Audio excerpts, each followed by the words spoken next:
By the sound, you will know that we are launching another episode of Voices. You're logged on to WinFM 98.9, and that's on your FM dial. My name is Socrates, hosting today. I've not been here for a minute, but I'm back in the chair, and my favorite engineer is in the house, Jamster.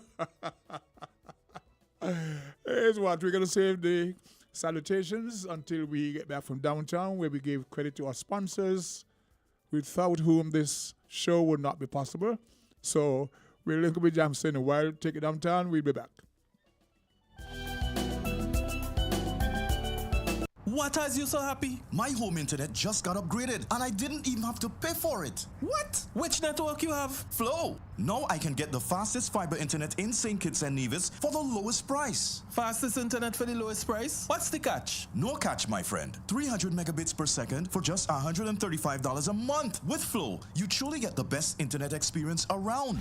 Switch to Flow for the fastest fiber internet at the lowest price. Visit a Flow store today. Conditions apply. Sale, sale, sale. You asked about it. We did it. The TDC Home and Building Depot is having another massive tent sale. This time we're doubling everything. Double shopping days. On Friday 8th and Saturday 9 November. And double the savings. On everything from A to Z under the double-sized tent. This is your chance to get super deals. Name your price even. And rock bottom prices. Get a holiday head start. Don't miss this massive TDC tent sale. This weekend, go where the savings are. The TDC Home and Building Depot, everyone's favorite retail store. Terms and conditions apply. TDC, together we succeed.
Once again, good morning to one and all in the many time zones, wherever you may find yourself around the globe.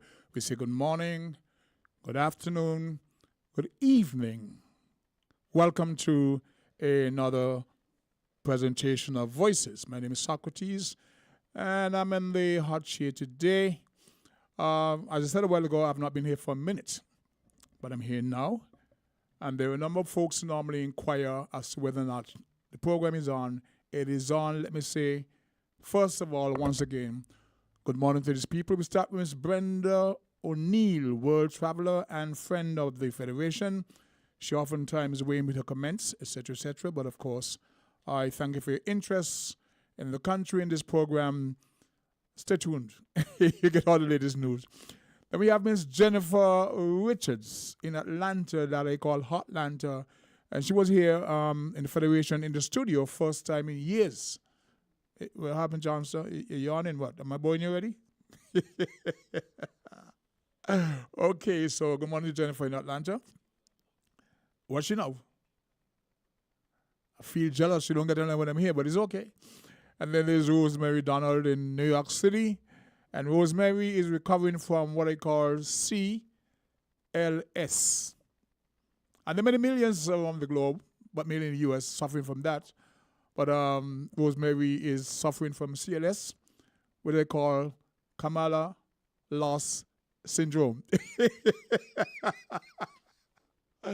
Oh, CLS.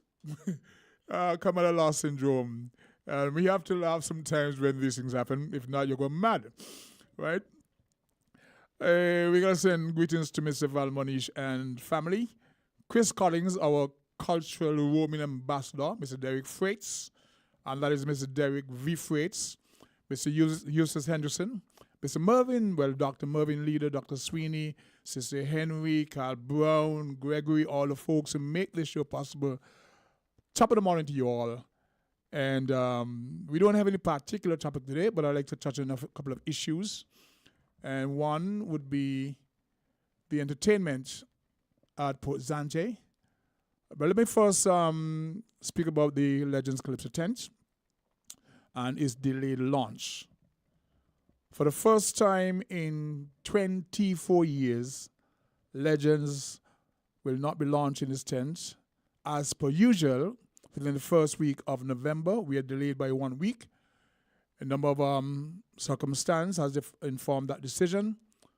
So for those who have been reaching me, asking around when will the tent be launched, it will be roughly 1 week delayed. We had plans to launch between the 7th and 8th of this month. We're delayed by a week. But the tent will be on as soon as possible. I'll be able to give details as to the venues and price for the tent entrance as soon as possible. So please, keep the faith, stay with us. We are delayed for the first time, Jamster, in 24 years. We've always guaranteed a start in the first week of November. What was that? Yes. And you will know because you sometimes run the ads for us or voice the ads. So we're having a little delay. That's part of what happens during Carnival. You're looking forward to the chiching? You're looking forward to the chiching. I understand that. There's been some challenges, but not unsurmountable. And I'll take all blame as management. There are no blames to be, tossed around whether it's this fault or that fault. I'm stepping up as management and apologizing to the public, specifically to our fan base, for the late start in the tent for this year. Beulah, work with me, right? Beulah says win, lose, or draw. She's there, so I appreciate the faith. And yes, we'll have a tent launch sometime next week. I'll be able to give dates and venue as soon as possible. So that's that. Now, the other issue I want to address is there was a topic in the media making the rounds last week about the merchants on Port Zante threatening to sue the Minister of Tourism because, as the article stated, there were vendors on the port, some with barbecue grill, and the smoke was affecting the material, the quality of people come into the stores because they figure that that's barbecue smoke or whatever they have. The music was acting as a deterrent for people who wanted to go into shops, etc. And they were going to take her to court. I listened to it. I listened to the feedback from many persons who were waiting on the topic. And they were saying that the minister don't know what she's doing. Worst minister ever. The merchants have a right because their products, their linen material, the clothing would be affected by the barbecue smoke, the proximity of, etc., etc. So sometimes it's not the how, or sometimes it's not the what, but the how. But here's my take on it. I've been privy to discussions, whether I was on the tourism board or being part of meetings, being a member, being a president of the Tax Association, being privy to discussions about some of the cruise lines' request for entertainment. The ships leave here between 5 and 7 and they sail out. Now, example, sometimes they're just going as far as St. Martin. Why do they have to leave Port Zante at 5 o'clock to be able to dock in St. Martin for 7 tomorrow? That happens because the ships want to open their casinos on the ships. But they cannot legally do so if they're docked at Port Zante. They don't have any license to operate in St. Kitts Nevis. You have casinos who pay for those licenses. So what they do, they leave the port as early as possible, sail out beyond the national boundaries, then they can legally open the tables. That's one aspect of it. The concerns they've expressed is that they would like to stay longer into the evening, but there are no entertainment. There's no entertainment for them. So I believe that was an attempt to put an entertainment component in place to attract the cruise ship passengers to stay a bit longer, spend a bit more, get more immersed in our culture rather than just off the ships, tours, bit of shopping, back on the ships. No, the laws are still in place. They can't change those laws. There are local casinos paying their license. But what I'm saying, the ships cannot open the tables while docked. Yes. So the conversation is that if you have entertainment, cultural packages, restaurants will have engaged in enticing the cruise passenger to want to stay a little longer on shore. We benefit.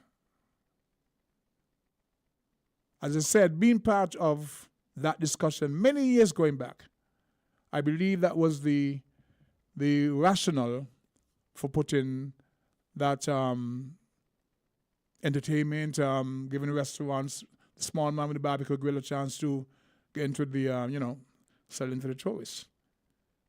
Smoke is a dangerous thing. Folks who are asthmatic. I don't understand. How is a barbecue grill entertainment? I'm trying to understand.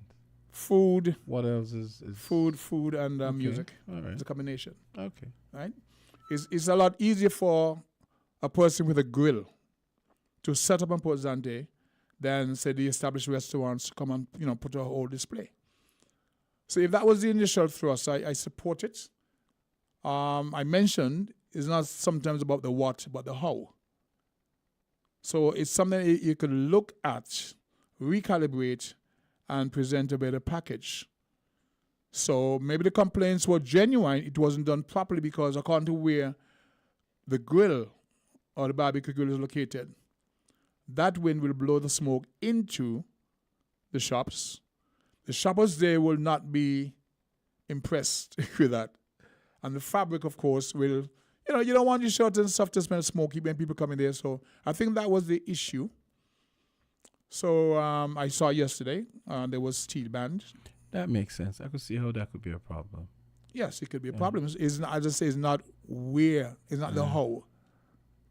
It's not the what, it's the how. So I think that can be tabled, looked at, and better rolled out. Because we don't want to impress our visitors, those who are not overnighting. Those who are not overnighting. We have those in the hotels. They're here for 5-7 days plus, and the taxi drivers will take them down to the various nice spots where there's entertainment, etc. But for the cruise ship passengers, and the cruise lines have been asking to put something in place to attract their guests to stay longer. They won't mind, and the country as a whole would benefit. So for the folks who are saying they would sue the minister, and for those who are supporting that stance, that position, sometimes if you're better informed, you get a different perspective. Because nobody wants to know they're investing those millions in Port Zante. I'm talking about the merchants. And you bring the guy with a barbecue grill and just put it there and just, it's wrong. So let's see what our first caller they have to say. Good day, caller. You're live on Voices. Hi, good morning, King. Good morning, Africa. I would like to hear that one if you can.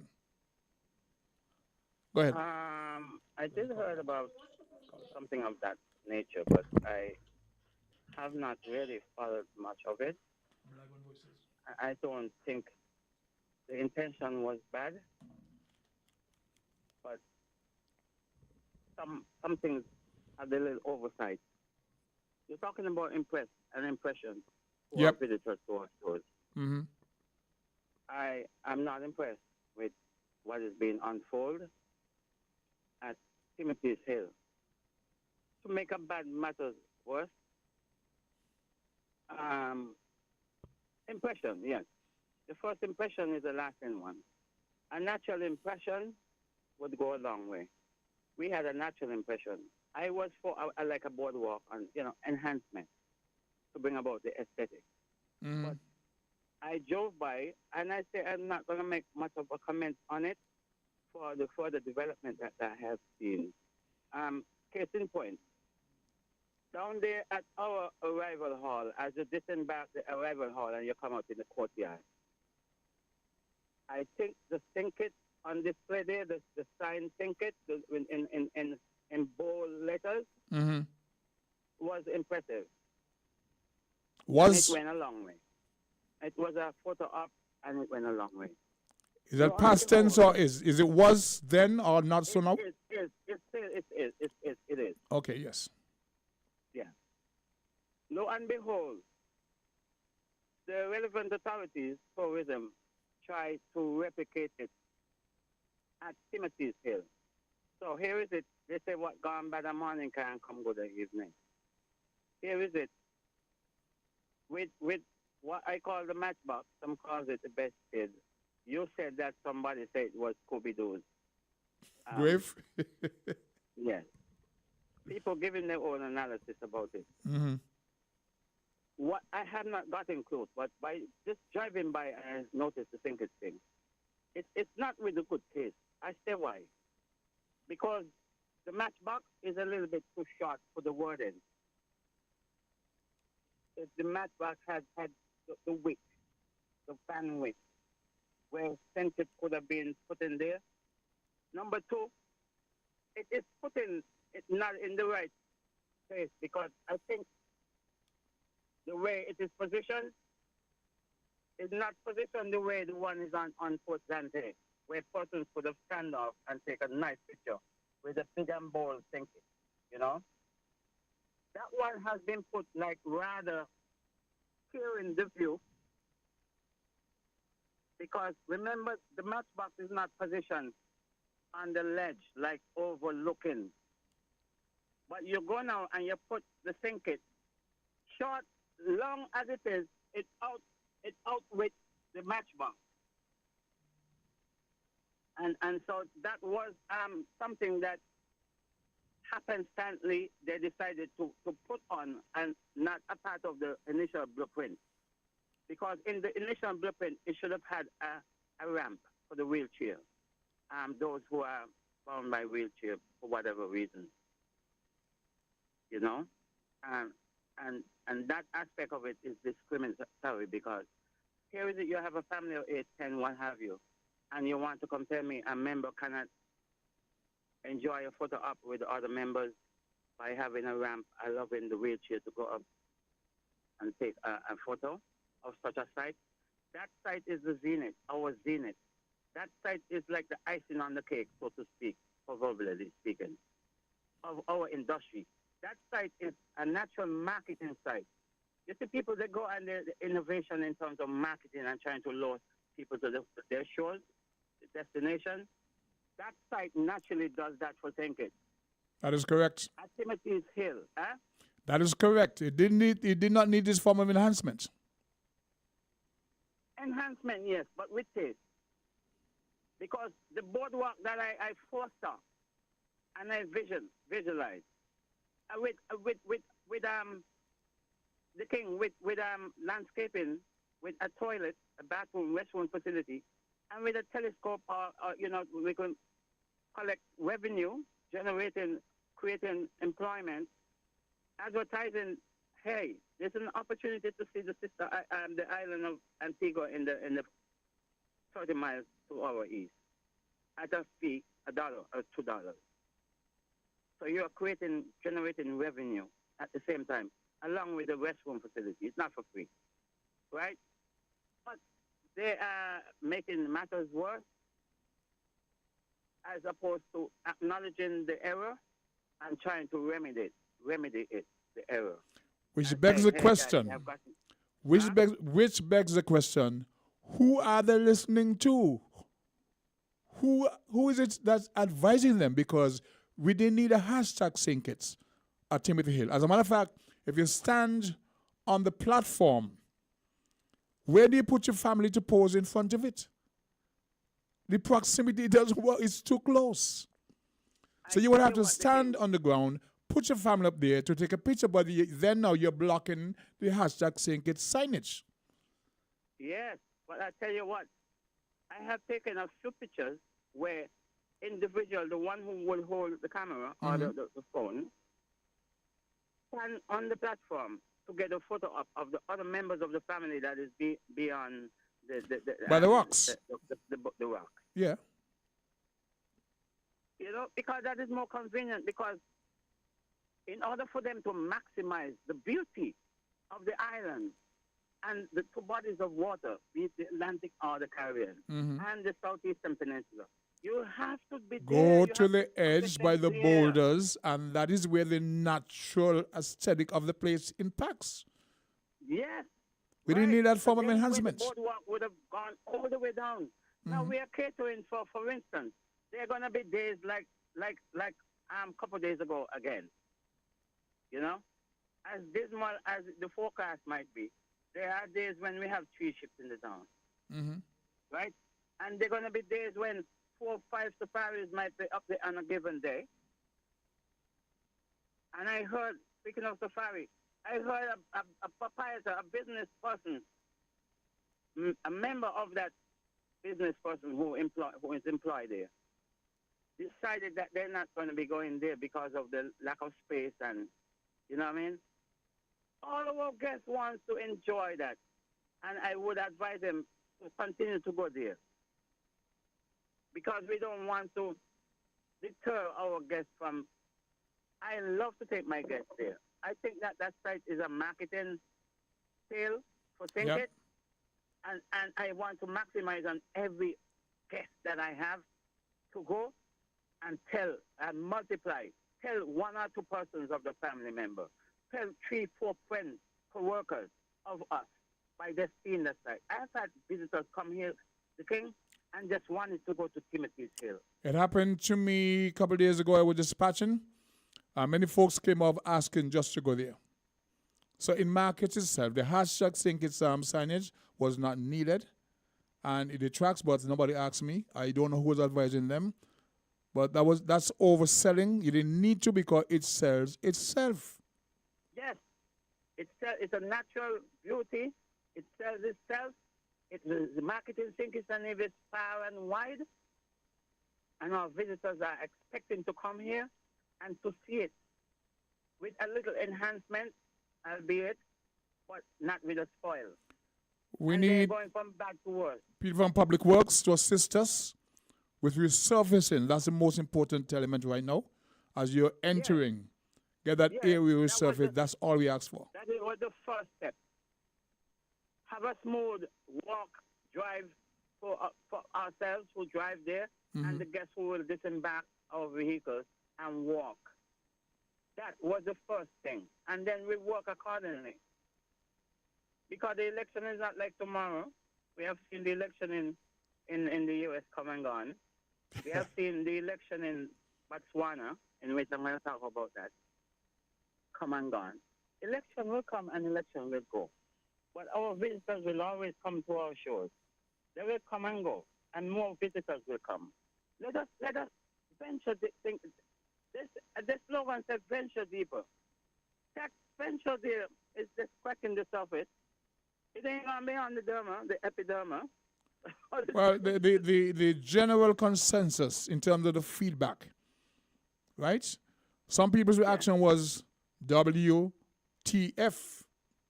I mean, people are very upset with it. Even right now, the pictures being circulated with the hashtag Sink It, some people are not impressed. No, the King. But we can move on. We can make correction and move on. It has to be corrected. Well, we had the painting of the rocks. The Minister of Tourism, the Honorable Marsha Henderson, she has to etch her name on the landscape of Sink It. May I reiterate, Marshall Henderson, Minister of Tourism, I have correlated with you. I have started in sessions and we have had conversations to enhance our product. This is the opportune moment for you to etch your name on the landscape of thinkers, at least in the broader spectrum, thinkers and leaders. Okay, the question remains, we have to take a station break at the moment, but the question remains, who are their advisors? Plain and simple. All right? So I guess they're non-existent. Thank you for your call, for your contribution, and I know I'll hear from you at least one more time before the day ends. So we take it down to Jamster, to our creditors. We're different. We're 98.9. 98.9. Win FM. From the time that you taste it, man, you know that it's greatness. Some ice in your cup, tell your friends link up. You know that we liming. Signal the bartender. No, we don't need chaser. But if you want, it could mix with anything. We drinking Stones ginger wine, the original ginger wine. We drinking like I say, Stones ginger wine. Greatness is forever.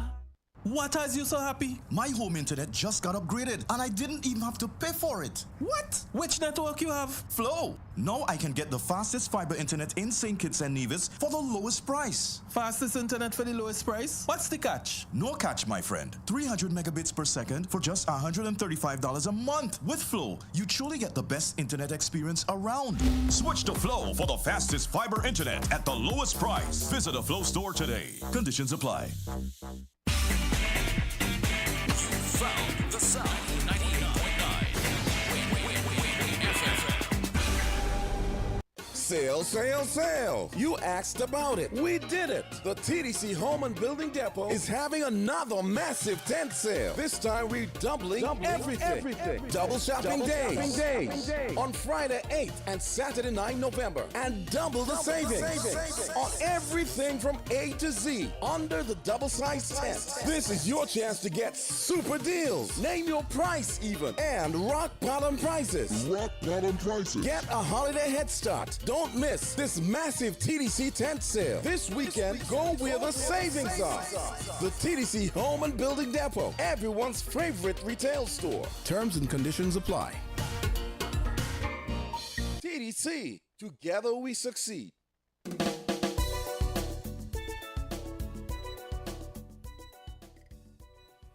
Okay, we're back. I had a call in interim, and somebody actually just checked me out on FB. What a big win. Ear to ear to ear to ear. Want to say good morning to Lady Amber Lois Hodge over there in Anguilla. Also healing up Cleo Zara husband listening over there. Let me take this call and get back to you. Good to call you live on the voices. Socrates. Good morning to you, Greg. How are you doing?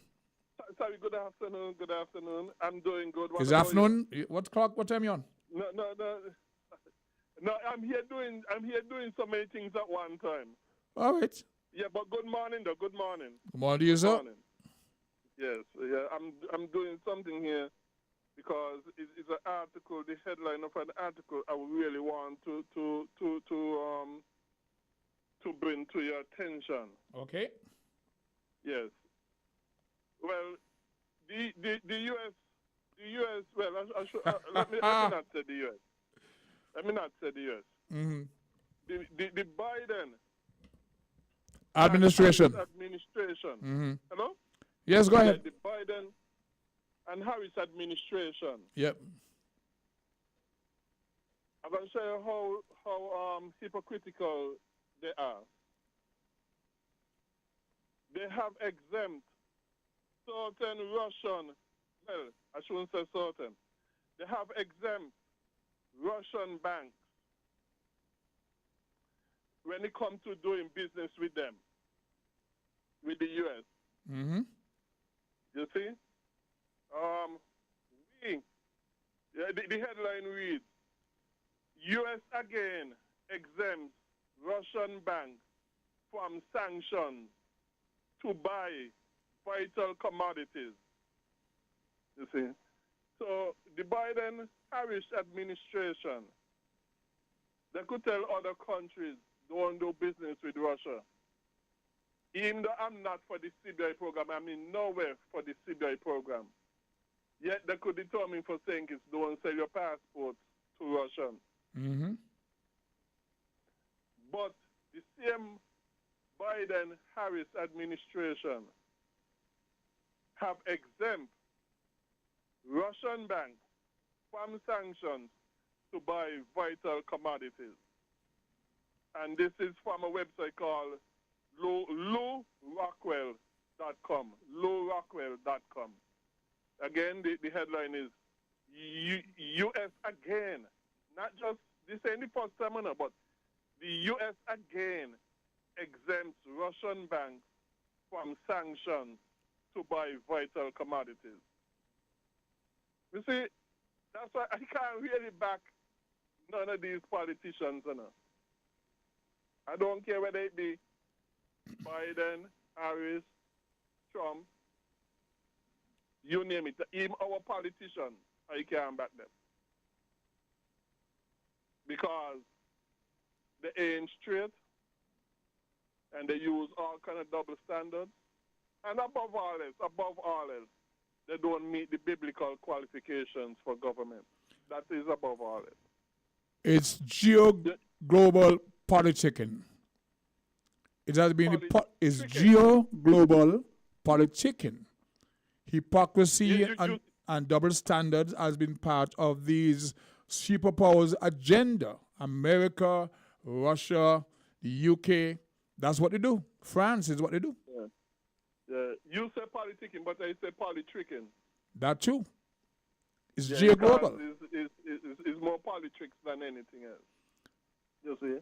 So when people killing themselves over these politicians, I for one wouldn't join in them.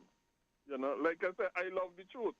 And if you lie against our politicians or against anybody, and I know the truth, and I have the opportunity to defend them against whatever lie, no matter how bad that person or how evil or wicked that person is portrayed, does not justify lying against a person, and I would defend the person with the truth. But I mean I'm supporting them. You know the story of Idi Amin? Yeah, what happened to him? Well, he's not deceased, but do you know how he came to power? Well, I've watched documentaries on him, but it's been years now. It's been years, so I don't. It's a vague memory in the past. I really can't clearly remember. He was installed by the British. Okay. He was installed by the British. Okay. Based on what is known of him, he was illiterate, but he was a perfect soldier.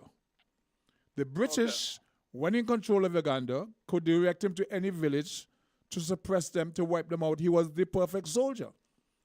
So when they had to leave, they thought they would put the puppet in power and control him. The power went to his head, and he turned against them. All of a sudden, he became this this big bad wolf, but they created him. Okay. They created him. And you have the Times, you have the Newsweek, you have the CNN, these major publications that craft the narrative that they want the unsuspecting world to follow, and we believe what they tell us. So what you're saying is true in terms of the policy of the U.S. As it relates to Russia. But we know back in the day, when we in the region were told that we shouldn't have any association with Cuba because they're communists, the same U.S. was entertaining the Chinese and Russian because they have nuclear weapons. I just read an article that they found oil in Grenada, the largest reserve of oil they found in Grenada. That will mean shortly. It's offshore, isn't it? Is it yeah, but it's within the national boundaries, right? Yes, within Guyanese. I think I've heard something about that. Guyanese, about a year ago, were given a hard time when they come to getting visitors to travel to the UK. But they found gold in they found oil in Guyana. Guyanese never got visa free to access to the UK. Yes. So it's part of the But chessboard. that is the thing. Mhm. Yeah, but that is the thing. I have said more than once over the years, okay, Mhm. that really and truly, the better your economy does, the better your economy does. On its own, without outside influence. Well, the better your economy does, and the economy, in order to be operating at peak capacity, have to have both local and foreign investors. Interdependence. We're not independent. We Okay. can't be that. We are inter-independent. Right. You have to have people inside and outside investing heavily in your economy. Mhm. You know, and the better one economy does, is the more respected your country becomes world over, and the easier it is for the citizens to enter countries. The worse the economy does, the harder, the less respected your country becomes world over, and the harder they make it for you to enter their country, because they're going to be thinking you're left in your country to go into their country to stay, to work, and that sort of stuff. Okay? Which really and truly is good for countries when people come into your countries to work and that sort of stuff. But the way many people think today, that is why, for example, you had, for example, the Haitians would have it harder to go to countries than, let's say, somebody from the Bahamas. Because they perceive it as an economic drain on the country that they're targeting. That's how that's the perception. So, right. So I always argue that having a growing, robust economy is very important in many ways. Now, apparently, we do not know how to gain such an economy. Like I always say, if you want the best economy, with all due respect, people are going to hear me say, but you have to do things the Bible way. Because government owning stuff, doing stuff, directing stuff, and so on by government is the way to keep your country underdeveloped and from achieving the best that you can have. If you want to achieve the best in your economy and have the best economy, you have to go the Bible way by free market capitalism and at least the continual significant reducing of your taxes and limiting your government to its biblical function. Otherwise, with all due respect, you are not going to have the best economy you can have, and you are not going to achieve the best you can achieve. That is why countries that open up, countries that lessen their taxes, countries that put more stuff in the hands of the private sector, the economy start booming. That's the and we got that philosophy. We got that philosophy. Yeah, and those countries ain't doing it because they read the Bible and they learn these things in the Bible, and they do them. No, they do them unintentionally because of what they see and what they learn otherwise. And that is called the common grace of God. Okay. And these things that they see and learn otherwise are in line with the teachings of the Bible. And the more they apply these principles that are in line with the Bible, is the more the economy booms and the more respected they become the world over. Okay, gotcha. Okay, Okay, Socrates, thanks for your thank you. contribution. Always educated listening to you. Amber over there in Anguilla, I know she have an opinion. And well, Zara and Cleo and her husband, you guys over there, I hope you're having the most wonderful time. We haven't scholar, Amber. There's an aspect that Gregory, I don't think he's overlooked. But in countries, say example ours, where we have a young, dynamic, educated population, we suffer from a brain drain. Because these major countries harvest the talent from these countries. You know, they can offer them better salaries. Sometimes they offer scholarships, or people go out there, they don't return. Sometimes the government here sponsors the education of our young people at universities in the region, etc., with the intention that they should come back here and make the contribution, give back to the country. But these other countries out there, they are harvesting the talent pool from the region, the brain drain. So you may not be as economically developed as a country in terms of your physical infrastructure and your potential, but once you have an enlightened education, especially in terms of technology, our young people of whom I'm so very, very proud of the achievements, what they're accomplishing, they're the targets. So it may not be like crude oil or this or that, but our brain drain is still impacting our country negatively. We go to the phone lines, we go to the call in 11 voices. Greetings, Brother Socrates. Pleasant to hear from you. How are you doing, sir? Kalonji, go ahead. Well, greetings. Yes, sir, respectfully, so. You could hear me? Ras Kalonji. Loud and clear. All right. Now, basically, what is your topic? What you dealing with? We just cutting around things. Go ahead. What do you have? Okay. Well, as a member of the African Consciousness Movement, you know, we're calling for the movement of national unity is calling for people to unite. That's the only solution. This is just what took place in the United States in terms of Mr. Trump becoming the president again, is that what the imperialist forces are showing us that white supremacy is back in full effect. Yep. You understand? That's what he represents. So I'm saying to our people, this Sino, you know, is not a dream or a nightmare. You see it's real, live and direct. So I'm saying to our people, it's time for us to unite. As a people, we got to stop fighting each other. You understand? Quote unquote, national unity. Go ahead. Quote unquote, some of our people is the reason why Trump is in office.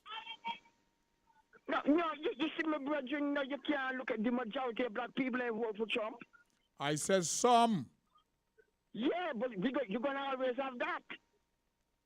You got to understand, right? That's what I'm saying to our people. You're either defending black people interests or you're against us. There's black people who are against us. So we know that. So I'm saying to show the majority of our people have to unite. And the struggle in America, as I tell you before, for black people, is about independence. The black nation in America need to be struggling for independence. There are people who are doing that. So we are saying to our people, the 500 million of us that is in the Western Hemisphere, constitute a nation.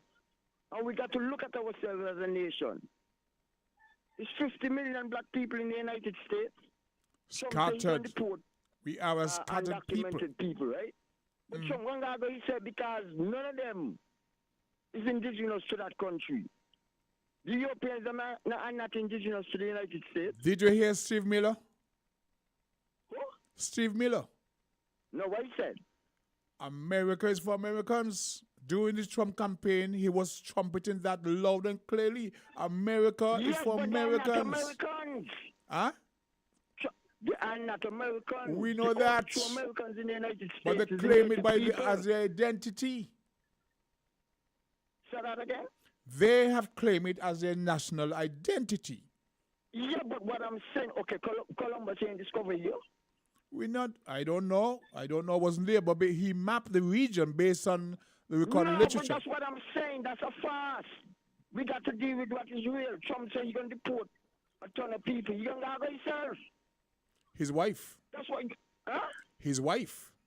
All of them, all Europeans are not indigenous to the United States. They're immigrants. But they've claimed it for themselves as their national identity. So what on paper? That's what I'm saying to you, that the struggle for black people in America is for independence. You understand? It's for independence. And we got to look at ourselves in the region as an independent people. The black nation in the Western world, the Republic of New Africa. Black people be suffering the same thing. Yeah, you were but a man in Trump campaign said Puerto Rico is a floating garbage. Yeah. And the You Puerto see, Rican that's was what I'm saying that. the disrespect that people are getting. As Malcolm said, we have a common enemy. We have a common oppressor, a common exploiter, and a common discriminator. That is the basis of our unity. Then if you don't want to unite with us to defend our interests, then you're against us. So if when people want to defend African liberation, we ain't got a problem with that. But we know there are going to be black people against it too. Look what's going on in the Sahel states. You understand? They're fighting against corruption in the Sahel state. I actually made that comment. He had to release a minister. Relief. He had to release him because he was involved in corruption. Mm-hmm. You find So that? when we're talking about national unity, we're talking about fighting against corruption. We want to be able to feed ourselves. We have to love one another. If you don't want to love yourself, then you're against yourself. So that's why we need our own currency. The black nation needs its own currency. What are the teachings of Farrakhan? What's his philosophy? The teachings of what? Louis Farrakhan. His philosophy. What does he teach? Al-Khat? Farrakhan. Louis Farrakhan. Oh, Farrakhan. Okay, Yeah. Minister Farrakhan. Yeah. Yeah. What? Well, basically, his religion is Islam, and he heads the nation of Islam. As it relates to black people. When it relates that we should be As independent it and relates to black self-sufficient. people, what is the philosophy as it relates to black people in America specifically? That's what I'm saying to you, that black people should be independent and depend on themselves for everything. That is his philosophy. That's the Nation of Islam philosophy. We need to have our own stores, our own everything. You know? So I'm saying now, based on that philosophy, the black nation in the West is calling for us to unite everywhere we are. You see? Because, like I said before, white supremacy is here in full reign, now moving to fascism.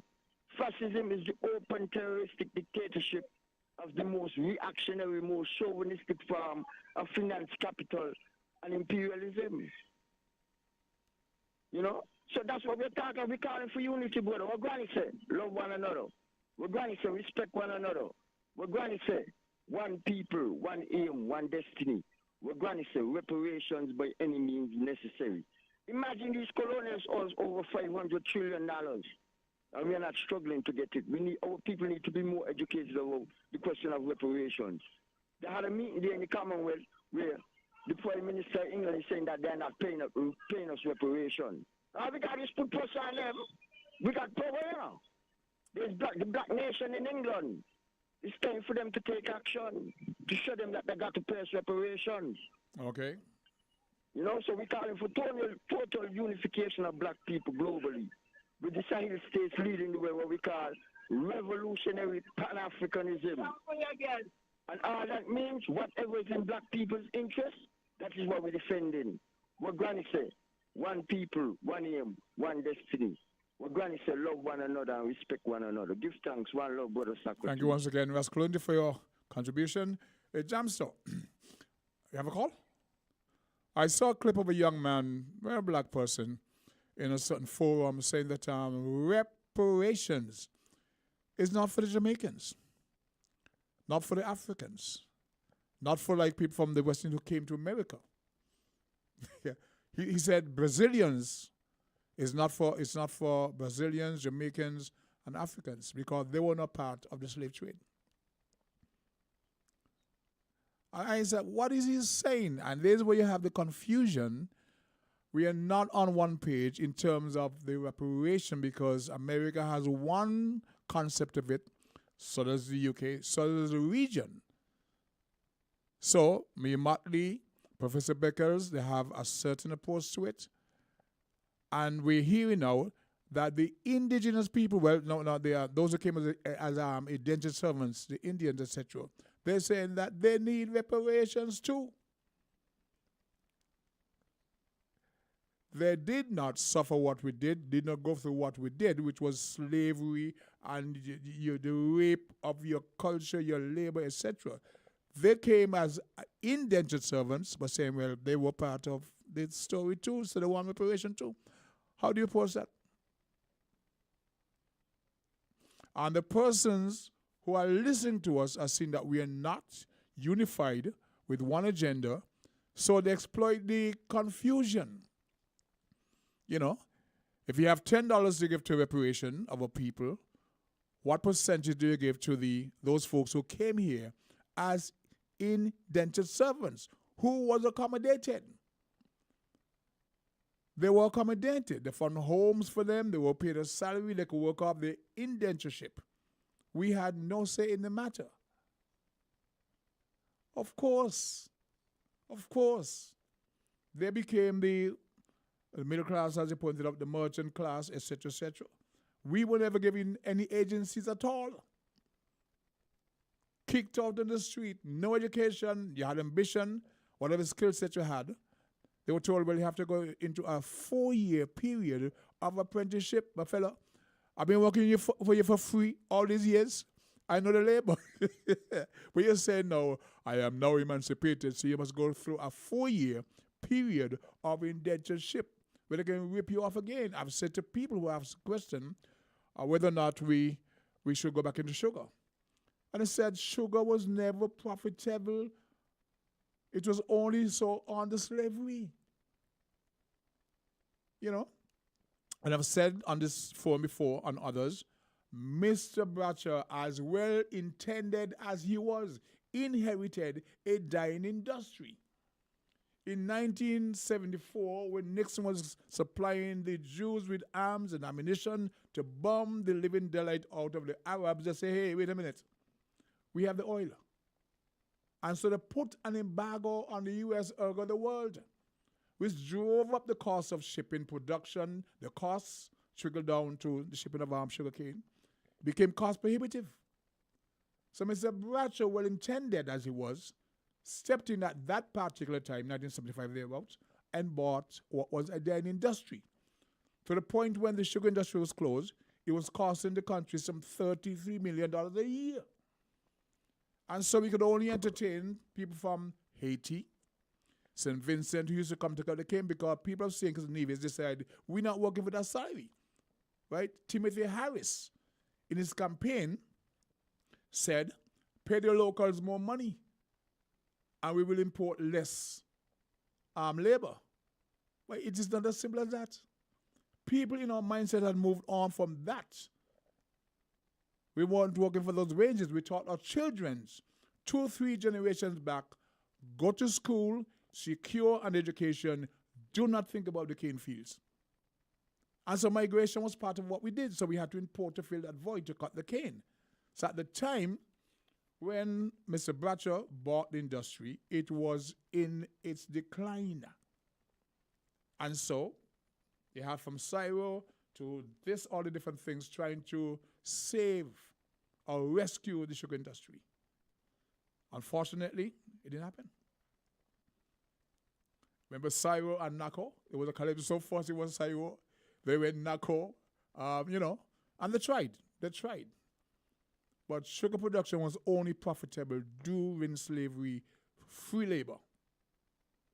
Okay? So we have a people now, you're emancipated physically, right? But the churches that brought the education to St. Kitts was a Eurocentric education. Nothing about yourself, pride, etc. And we have done wonderfully as a people since then. We've pulled ourselves up. We've established ourselves as a people of worth throughout the region. We can become an economic powerhouse. We've tried Carifta, we've tried this, we're trying. But very little help from the powers that be, because the whole concept of reparation to help us to stand on our own feet, we have done that on our own. But we have to be careful with the brain drain on those folks coming in now as economic investors, borrowing money from the resources of the country. They're coming in to invest, but they're giving our resources to build the industry. And when things fail now, we still bail them out. Yes, we have a few minutes. Okay, we do pause. I'll take your advice. We do pause for a few words from our sponsors. WINN is 98.9. 98.9 is Win FM.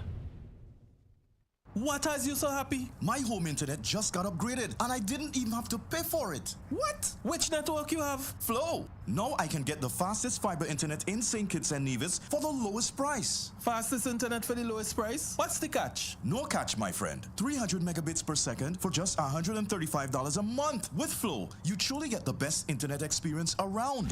Switch to Flow for the fastest fiber internet at the lowest price. Visit a Flow store today. Conditions apply.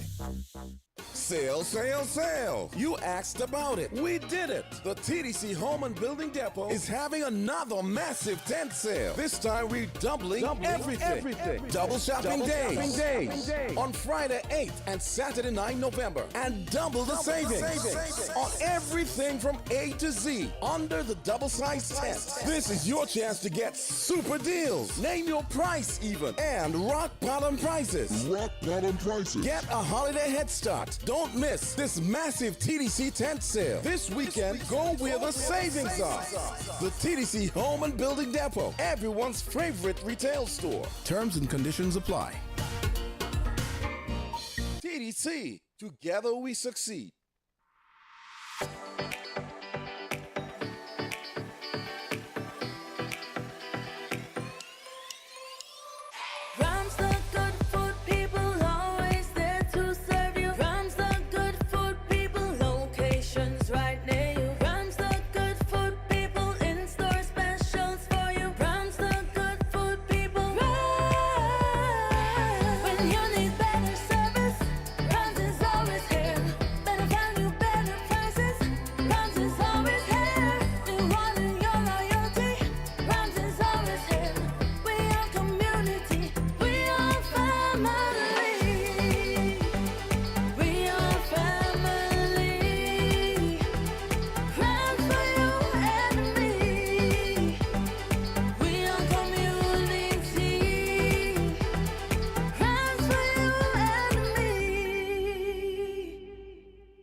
We're at that time. It's 12 noon, and so we have now to pause for the presentation of the Win FM's midday newscast. We continue a little chit chat on the other side.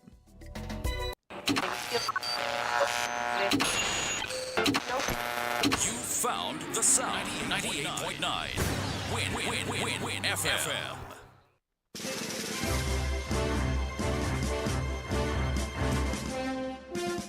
We now bring you the headline news. The headline news is brought to you by Caribbean Alliance, The Grange, National Bank, and Carib Brewery.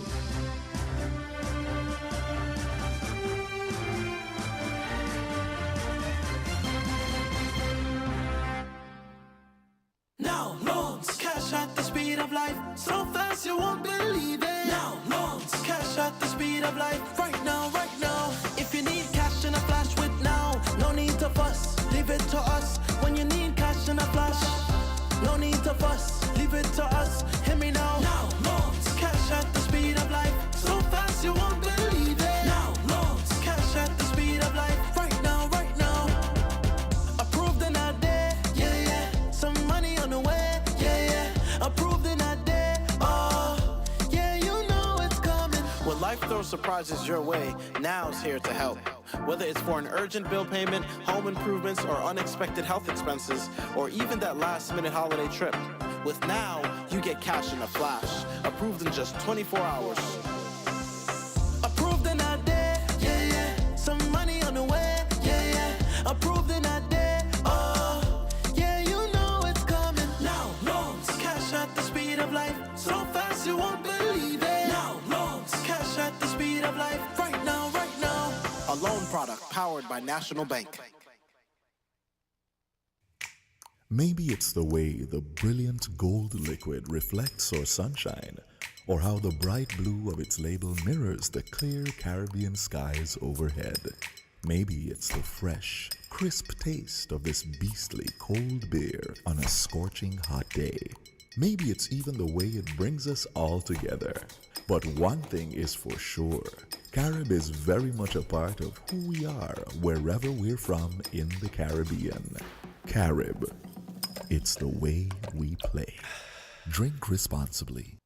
When it comes to the important things in life, your health, your education, your choice of a life partner, and of course your insurance provider, only the best will do. Caribbean Alliance Insurance is the only insurance company in the Eastern Caribbean with an A excellent rating. We have a robust 3-tier reinsurance strategy that protects our policyholders from multiple catastrophes, even if they occur in quick succession. We spread our risks over 18 territories, ensuring minimal impact to individual territories when a disaster strikes. We provide an excellent claims experience. Claim settlement is usually between 24 to 48 hours. Our A excellent rating means that you are more secure with us. Contact us for motor, property, marine, public liability, employer's liability, and other policies.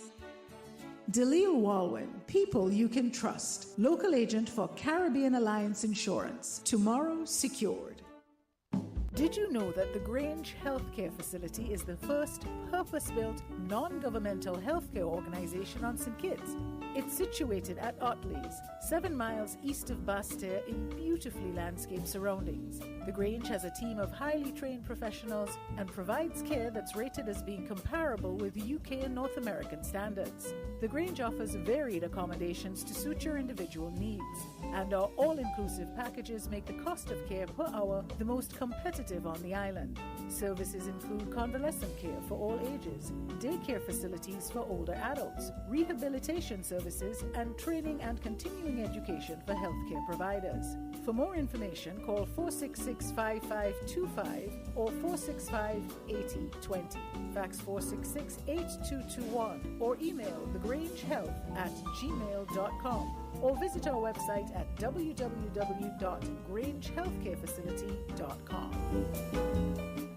With the WinFM Midday News, I am Kevon Brown. Our top stories: St. Kitts and Nevis to implement digital vehicle inspection reporting. A hospitality institute to be rolled out in St. Kitts and Nevis, says Minister Henderson. Wind energy initiative at Port Zante, a step towards sustainable energy. Nevis Premier optimistic about economic growth ahead of new budget. New St. Martin government to be installed November 26th. And Antigua to seek help in Assot Michael murder from Scotland Yard. Guyana's VP expresses readiness for talks with incoming Trump administration. Internationally, coffins have run out from hospitals in the north of the Gaza Strip. Now the details.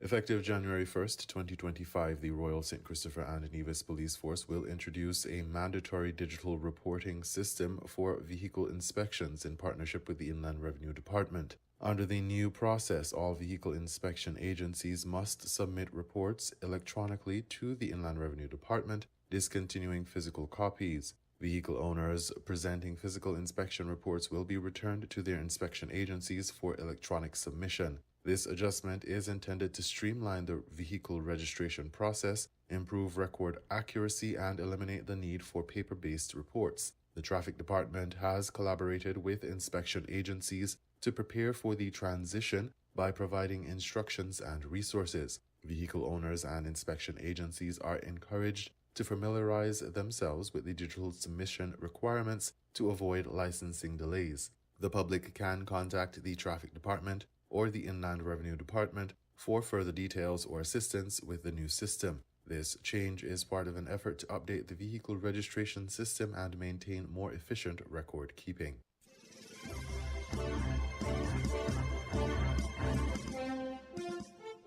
People are at the heart of the tourism industry. Though keen interest is paid to visitors, the people employed in the industry are just as important. During her appearance on In Focus on November 6th, Marcia Henderson, Minister responsible for tourism in St. Kitts and Nevis, explained that efforts are underway to recruit new faces within the industry from amongst the local population. She said it is essential for people to be educated on the varying careers within the tourism sector and, of equal importance, ensure that the necessary structure and infrastructure are in place to generate the required human capital to service the industry. One of the most visible benefits of the tourism industry is its role in bolstering the economy and providing employment opportunities. The expectation is that the Hospitality Institute would empower individuals to deliver exceptional service and capitalize on economic opportunities. Meanwhile, Minister Henderson said the Florida Caribbean Cruise Association, FCCA, and some cruise lines are partnering with member destinations like St. Kitts and Nevis to educate individuals about opportunities within tourism. So FCCA also is partnering with a number of its members, destinations, to prepare people, but their focus is usually cruise. Of course. Yes, so, and they give you the opportunity, not just FCCA, but Carnival, they were here on the grounds, and Royal, a number of the cruise lines, to expose our people to careers in cruise tourism. There's also scholarships from FCCA as well, in the different areas, maritime and otherwise. Minister Henderson announced that St. Kitts and Nevis, based on projections, is poised to welcome over 1 million cruise passengers in the 2024-2025 cruise season, thus complementing the significant gains made from the increase in stayover arrivals. It is therefore paramount that the visitor experience is top-notch to ensure their continued return. Tourism officials have been on a mission to improve tourism infrastructure, create unique tourism offerings, and foster strong partnerships with global industry partners.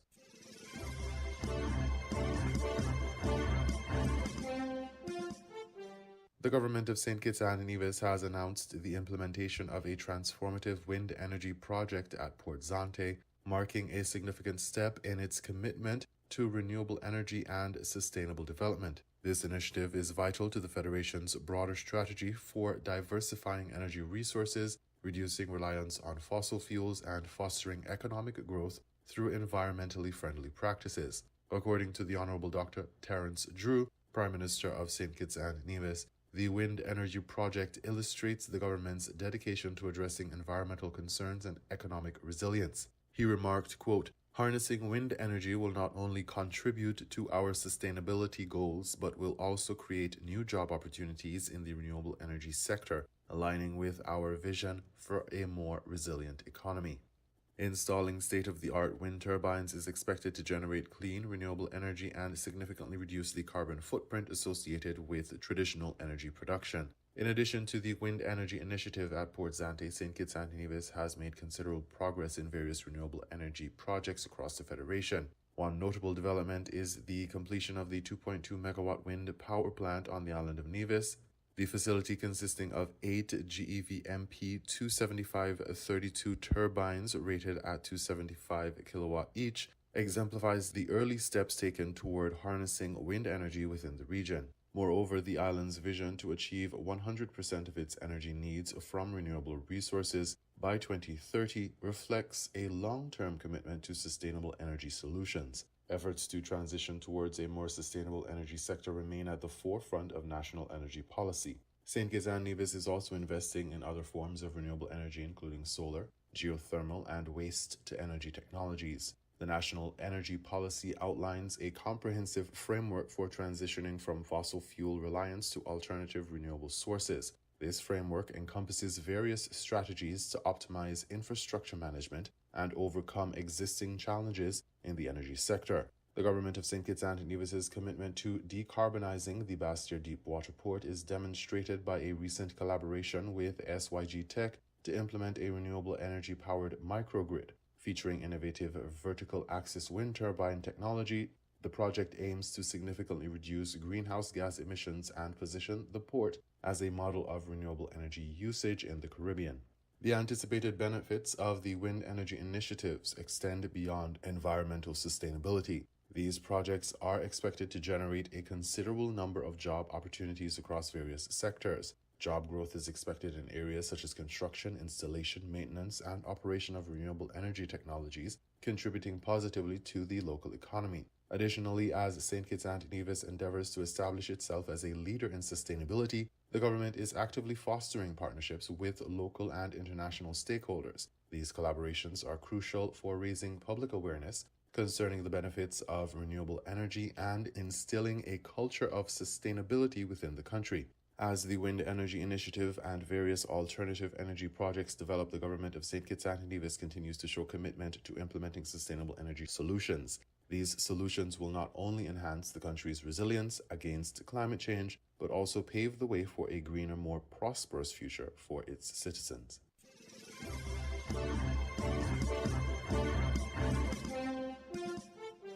In a recent press conference, Nevis Premier Mark Brantley expressed optimism about the island's economic prospects, indicating that significant growth is anticipated for 2025. As his administration prepares to present the new fiscal year budget next month, Brantley highlighted several key sectors poised for growth, including tourism, financial services, and job creation. Brantley expressed confidence in the island's trajectory by describing the current economic outlook as favorable. He noted that the government is actively pursuing investment discussions that could enhance employment opportunities and wages for residents. He said he was hopeful he could present them during the budget address. Brantley also acknowledged Nevis's past challenges, particularly with previous investors who failed to meet their commitments. He addressed concerns regarding governmental accountability, asserting the importance of due diligence in evaluating investment proposals. He underscored that he will refrain from making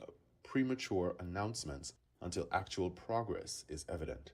As the government gears up for the new budget, Brantley assured the public that the focus will be on fostering employment, stimulating economic growth, and pursuing transformative projects. He articulated a vision for Nevis, emphasizing the need for a transition from incremental growth to substantial, explosive growth. Quote, "Nevis is growing, that's evident, but we need to shift our approach to truly elevate the island forward and upward," end quote. With the presentation of the new budget approaching, the Nevis Island administration is poised to present plans for revitalizing the economy and setting up a course for a more prosperous future in Nevis.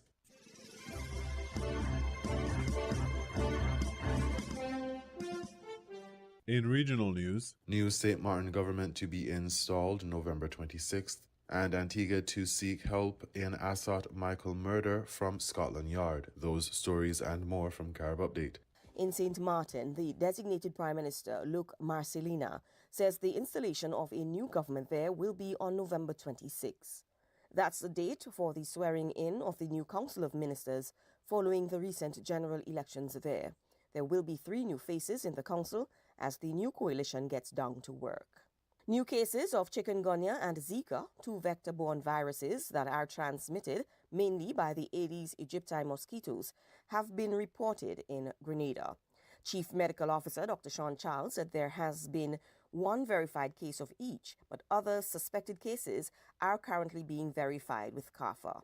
In 2014, Grenada experienced an outbreak of chikungunya and hundreds of people were affected by the condition, which symptoms include a fever often higher than 102 degrees Fahrenheit, chills, headache, muscle pain, joint pain, swelling, and stiffness, especially in the mornings, nausea, vomiting, and feeling tired or weak.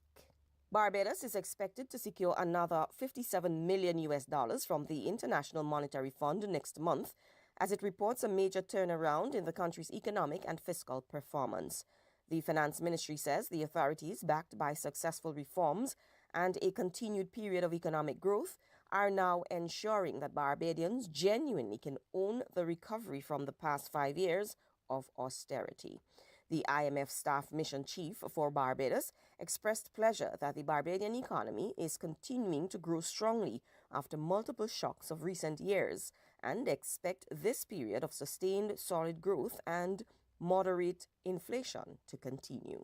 Cabinet of Antigua and Barbuda has announced it will seek expert help from Scotland Yard in the United Kingdom to thoroughly investigate the recent deaths of Member of Parliament Assat Michael and 2 young women. The decision follows an extended cabinet meeting on Wednesday where officials discussed the murder of Michael, an independent lawmaker found dead in his home on Monday. Michael was discovered lying in a pool of blood, and police say they have already questioned several individuals as part of the ongoing investigation.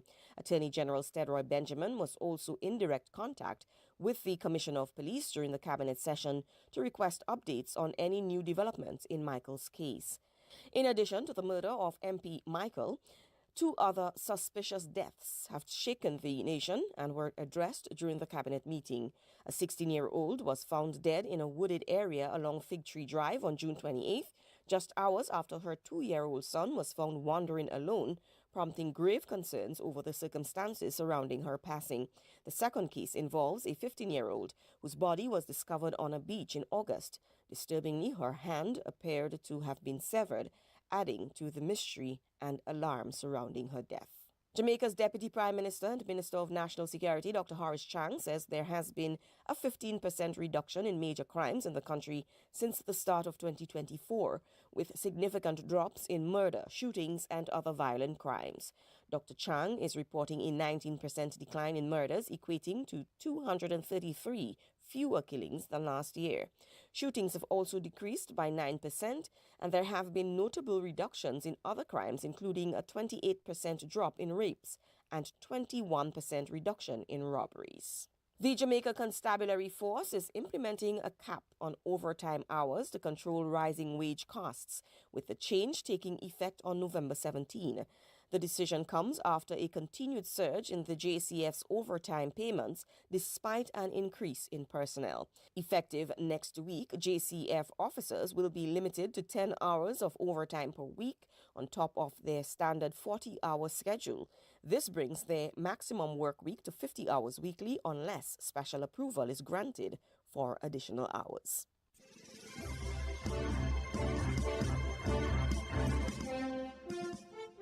Guyana's VP expresses readiness for talks with incoming Trump administration. Guyana News source has that story. U.S. President-elect Donald Trump is 2 months away from being sworn in, but Vice President Bharat Jagdeo is already planning to engage the incoming Trump administration to counter what he considers to be lies that have been told on the Guyana government.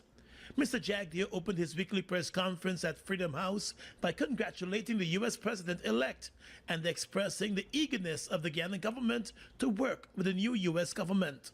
We would also work with his administration to debunk a lot of the lies being peddled by some forces, including the opposition. For the past several years, they have been meeting U.S. government officials and have been telling a bunch of lies to them. Almost every mission that comes to Guyana from the United States of America, they have a standard mantra. The PPP is racist, the PPP is corrupt, the PPP is incompetent, the PPP squanders oil money, and the PPP doesn't like the United States of America. We are in bed with the Chinese. This is their standard narrative. Every mission that comes to Guyana, I can predict what they will say. The vice president believes that there has been an abuse of privilege by some opposition activists in the U.S., who he claims would frequently complain to U.S. authorities about the Guyana government. Mr. Jagdeo said the government will look to set the record straight on those issues. We're looking forward to continue to debunk all the lies, particularly with the new administration that will take office in January of next year in the United States of America. And we will point out, for example, another example has been this abuse of the system by people like Burke and the others, constantly go in to the law enforcement authorities that someone wants to kill him from the government of Guyana. Now, every Guyanese knows that he is a lunatic to even suggest that. Further, Vice President Jagdeo said the Guyana government will also be seeking closer ties with the new U.S. administration in a number of areas in the interest of both countries. We are looking forward to working with his administration. We had good working relationship with his administration, the past, and we're looking forward to continuing that relationship and growing it. We believe that the United States of America is a very close partner of Guyana, and therefore we have to work to build that partnership continuously. The Guyana government has found itself on the fence in many instances over the past few years as complaints have mounted against it with the U.S. government and the international community. The government has faced serious questions from the U.S. on allegations of corruption and discrimination.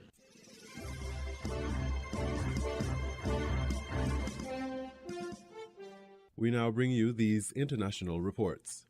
Tariq Abu Azoum is joining us from Deir al-Balah in central Gaza, and the death toll continuing to mount, especially in the north. Tariq, are you able to speak to anyone there? What are you hearing about the situation there? Yeah, we are in a very direct contact with people in the north, especially those who are in Beit Lahia and in Gaza City, to hear more about what's going on in these areas. We know that civil defense crews and frontline ambulance men are really battling and scrambling in order to operate in these areas. Sometimes they risk their lives by going on foot to the sites of the attacks in order to look for anyone who has been killed or injured in order to recover. We know also from them, as we've been talking to lots of locals there, that bombardment did not stop within the past few hours, in particular in Beit Lahia, where lots of residential homes have been targeted, agricultural lands as well.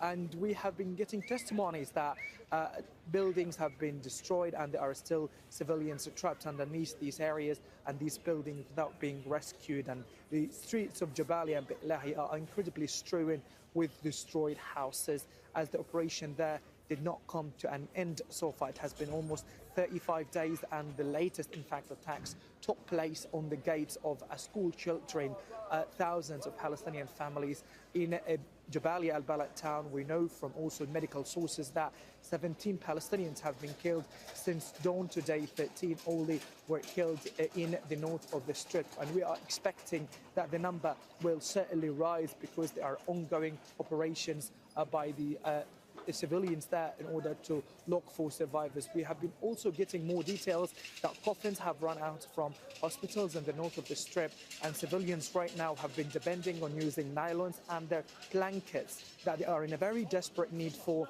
in order to recover and to shroud those who were killed in order to be prepared later for burial in the north of the territory. Yeah, we know that hospitals have run out of everything. They're not able to treat the injured. We've seen this for a year now. And the medical evacuations only began a few days ago after pausing for 6 months, Tariq. Yeah, that's right. We know that due to the Israeli ongoing attacks on the Gaza Strip for almost more than a year, Elizabeth, hospitals have become overwhelmed with injuries and patients. And we know that hospitals are incredibly in Gaza Strip lack essential and critical medical items, including anesthetics, surgical equipment, alongside with medications that are necessarily required to treat life-threatening injuries. And these outcomes have really created a dire need for an immediate evacuation for Palestinian wounded in order to be receiving treatment abroad, especially by specializing teams, and also specialized treatment should be given to them. We know from the WHO that 100 Palestinian patients were evacuated outside Gaza in cooperation with the European Union and the United Arab Emirates, but these numbers are completely fewer than needed. We know that thousands of Palestinians are still waiting to be permitted to leave Gaza in order to receive medical treatment abroad. But as we know that the Israeli army is imposing further restrictions on the movement of those medical patients, and at the same time the process of preparing those patients and logistical challenges are also facing those medical teams who are trying to evacuate Palestinian patients, even after receiving the permit and the green light from the Israeli military to evacuate them due to the untenable security conditions. And there are also security concerns about the safety of their staff on the ground as well, Elizabeth.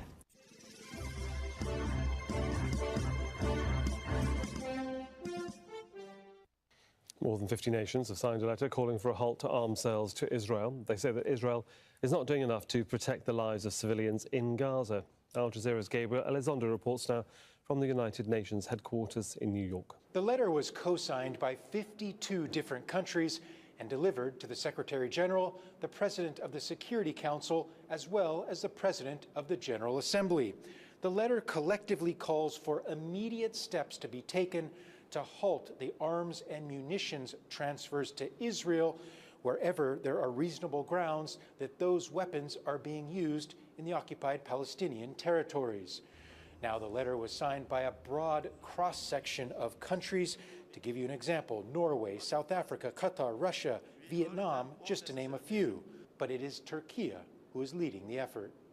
We cannot stress enough that the staggering civilian toll, predominantly affecting women and children, resulting from ongoing breaches of international humanitarian and human rights law, is both unacceptable and intolerable. As we all know, the ICJ said that this illegal occupation has to be terminated as quickly as possible. The General Assembly said that means in 12 months.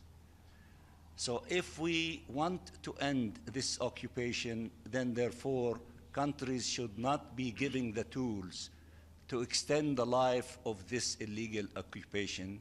This letter is less about pressuring Israel and more about pressuring the countries that still send weapons to Israel to stop.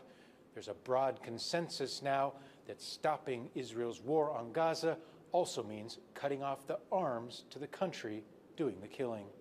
Gabriel Elizondo, Al Jazeera at the United Nations in New York.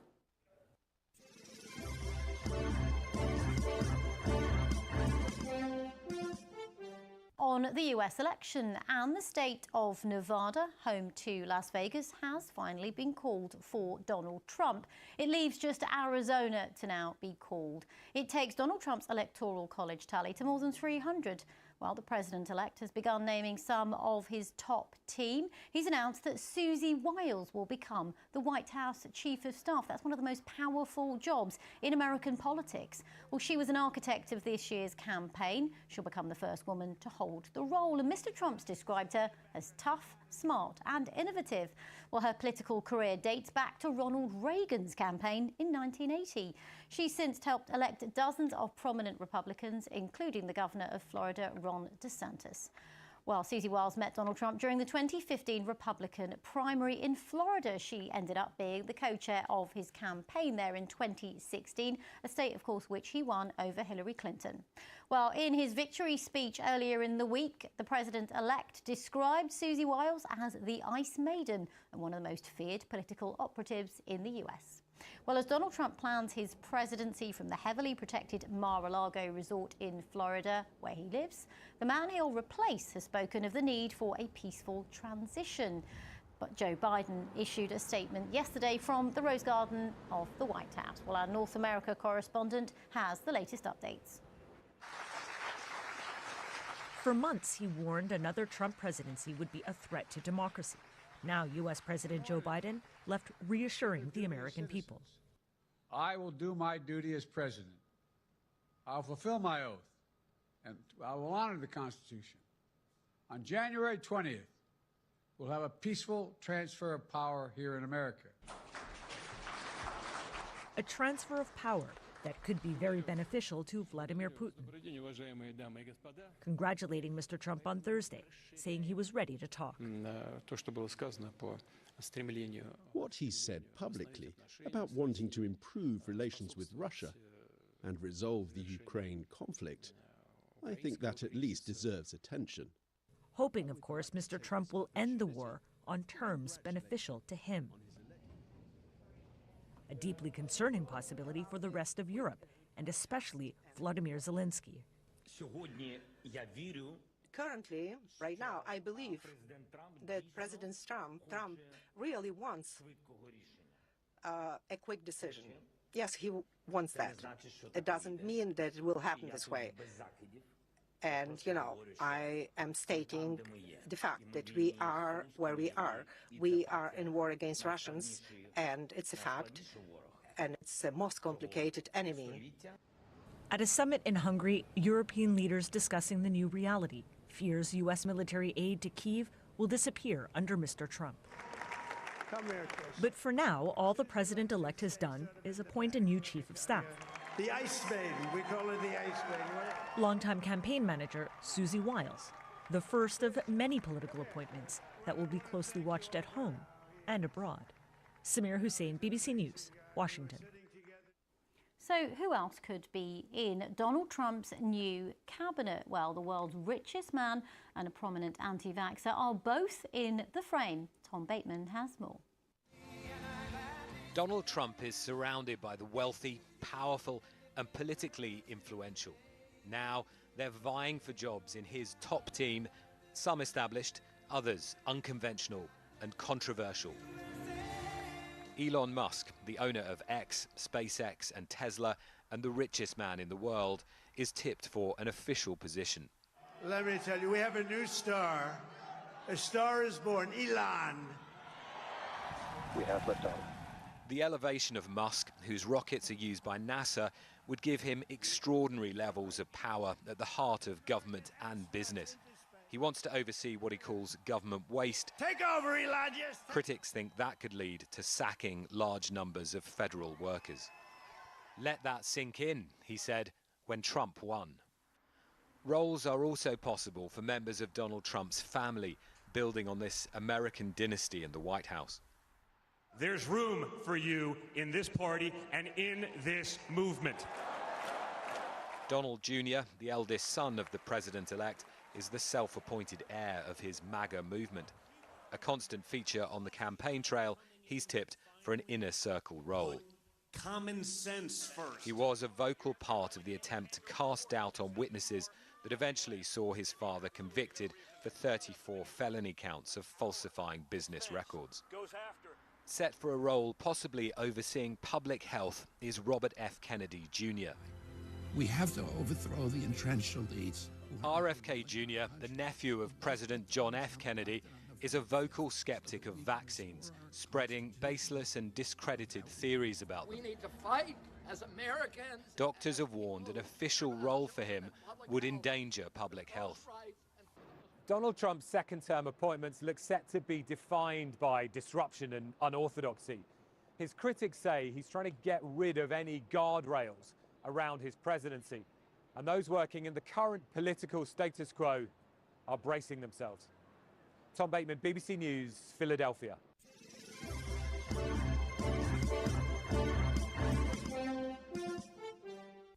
You were listening to the Midday News on WinFM 98.9. The headlines: St. Kitts and Nevis to implement digital vehicle inspection reporting. A hospitality institute to be rolled out in St. Kitts and Nevis, says Minister Henderson. Wind energy initiative at Port Zante, a step towards sustainable energy. Nevis Premier optimistic about economic growth ahead of new budget. New St. Martin government to be installed November 26th. And Antigua to seek help in Assot Michael murder from Scotland Yard. Guyana's VP expresses readiness for talks with incoming Trump administration. Internationally, coffins have run out from hospitals in the north of the Gaza Strip. Thank you for listening. That was the WinFM Headline News. The Headline News is brought to you by Caribbean Alliance, The Grange, National Bank, and Caribbean.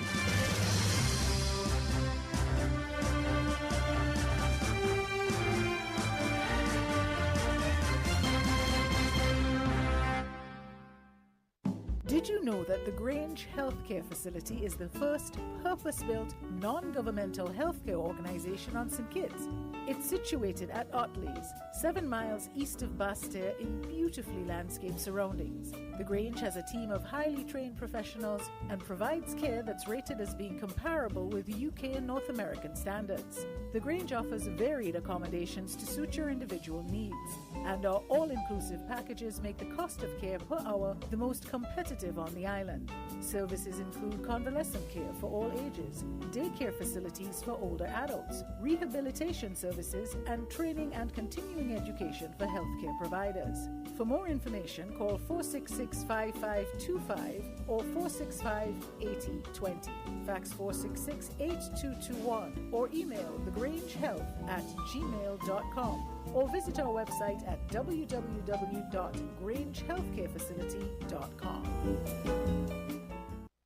When it comes to the important things in life, your health, your education, your choice of a life partner, and of course your insurance provider, only the best will do. Caribbean Alliance Insurance is the only insurance company in the Eastern Caribbean with an A excellent rating. We have a robust 3-tier reinsurance strategy that protects our policyholders from multiple catastrophes, even if they occur in quick succession. We spread our risks over 18 territories, ensuring minimal impact to individual territories when a disaster strikes. We provide an excellent claims experience. Claim settlement is usually between 24 to 48 hours. Our A excellent rating means that you are more secure with us. Contact us for motor, property, marine, public liability, employer's liability, and other policies.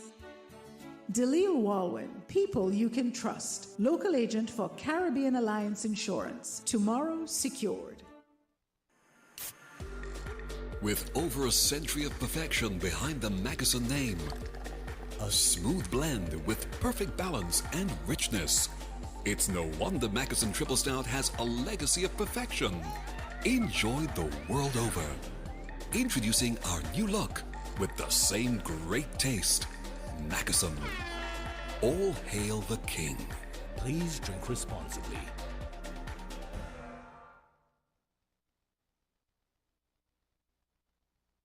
Now loans, cash at the speed of life, so fast you won't believe it. Now loans, cash at the speed of life, right now, right now. If you need cash in a flash with now, no need to fuss, leave it to us. When you need cash in a flash, no need to fuss, leave it to us. Hear me now. Now loans, cash at the speed of life, so fast you won't believe it. Now loans, cash at the speed of life, right now, right now.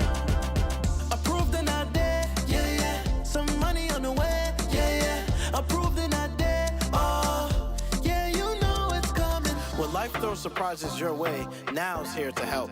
Whether it's for an urgent bill payment, home improvements, or unexpected health expenses, or even that last-minute holiday trip. With Now, you get cash in a flash, approved in just 24 hours.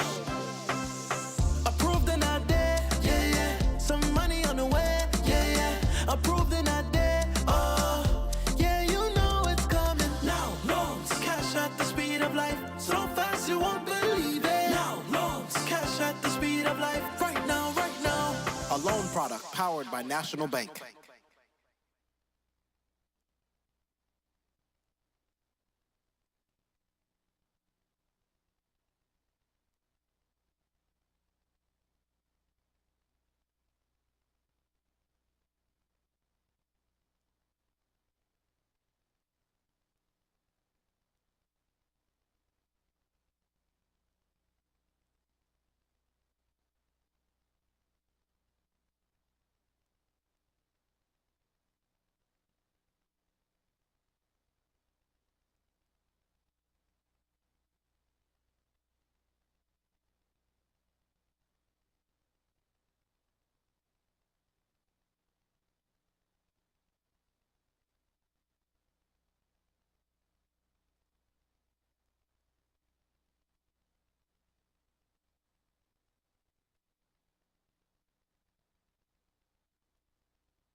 I've been waiting for all year. My friends and family are all gonna be here.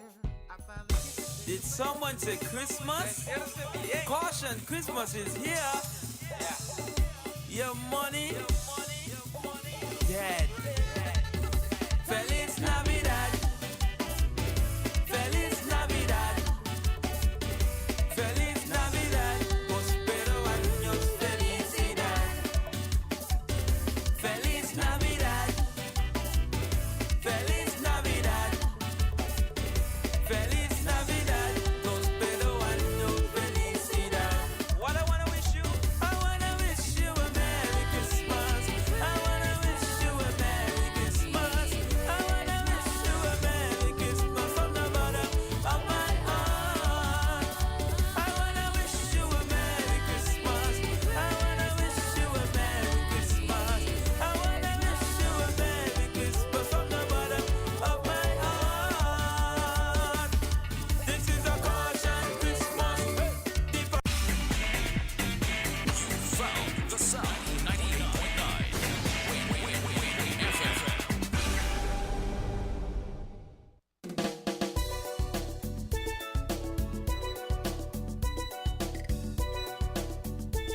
VAT days are just around the corner this December. But why wait? Come now to Hosford's. Get pre-approved credit today for the biggest VAT days on December 13th and 21st. That's right. Visit Hosford's Building and Nevis Centres, Furniture and Appliances, Ashley Furniture Home Store, and even Hosford's Auto Sales to get pre-approved credit for all your VAT day dreams. Want a brand new living room set? Need a brand new stove? Or maybe you're eyeing a shiny new car. Get in now to lock in pre-approved on our lowest interest rates ever on brand new vehicles. Just make your way to any Hosford's location, create your VAT day wish list, and we'll handle the credit check. Then come back in December and get everything you picked out with your pre-approved credit. Hosford's is here to make VAT days easy and exciting. Pre-approved credit now for VAT days in December. Terms and conditions apply. Visit Hosford's today for all the details.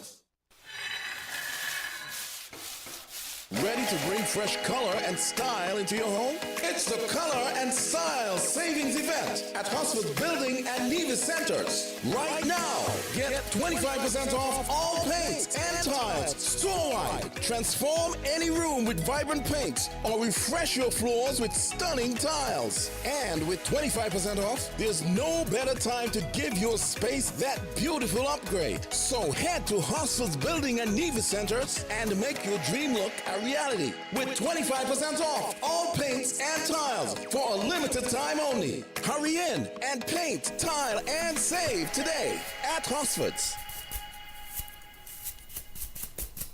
Terms and conditions apply.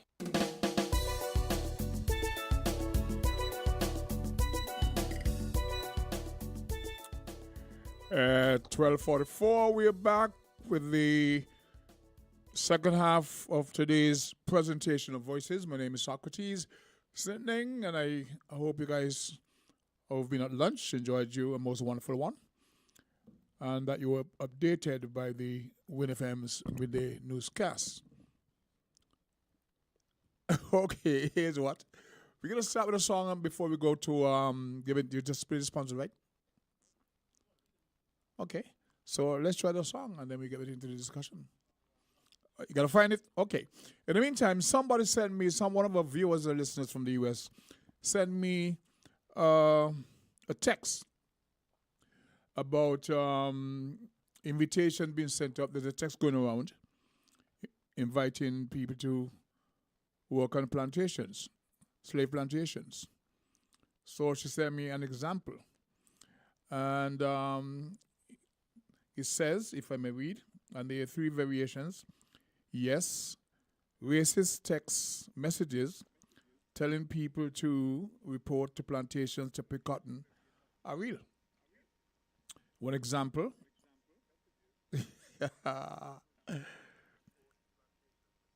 This one says, respectfully, good afternoon, Renee. You have a caller? Let's see with the caller first, because the time we'll come back to this afterwards, right? Good day, caller 11 Voices. Yes, good afternoon, Secretary. Good afternoon, sir. Welcome to the program. I see your intelligence was off track.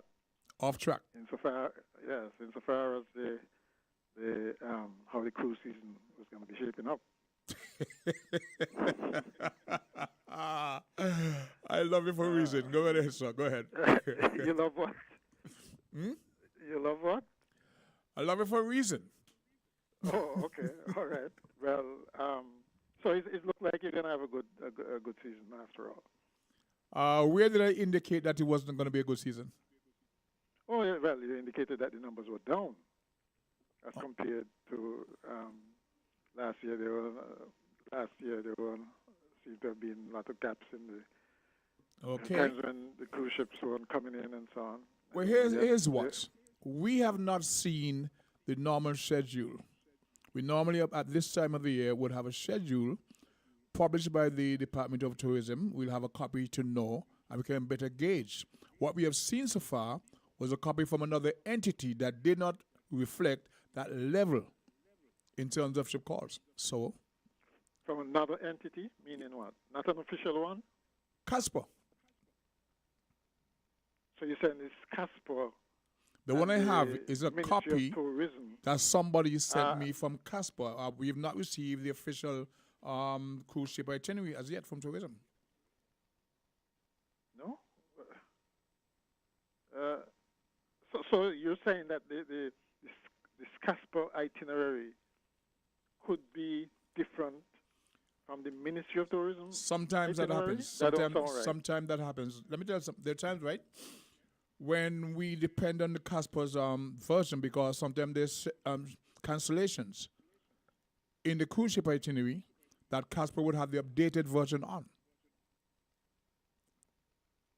And sometimes the ship's agents will have one that differs slightly with the one from tourism. It has happened before. Oh, it has happened before. Yeah, well, no, there no. seems to be a disconnect there in the sense that I would imagine Ministry of Tourism would get their information from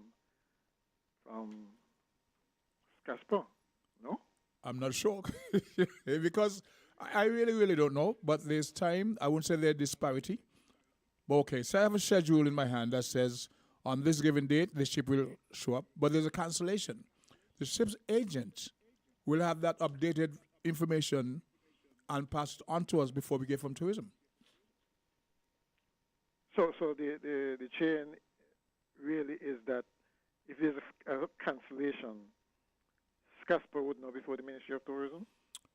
It Because could the be. ship It could agent be. would- It could be a lack of communication in real time from one entity or the other. It just seems strange because the Minister of Tourism is also Casper. Yeah, the Ministry of Tourism, isn't that also the ministry responsible? About a for- month ago, a young lady working for Casper called me and said she had me a copy. This was like in the off season, so to speak, and that is what I've been depending on because, except for what I've seen online, we've not have. I'm having in my hand now a copy of last year's itinerary, 2023, 2024. I do not at this point in time have received one from the 24-25 season. What I have is a printed sheet of the itinerary, and this came from Casper. All right. Okay.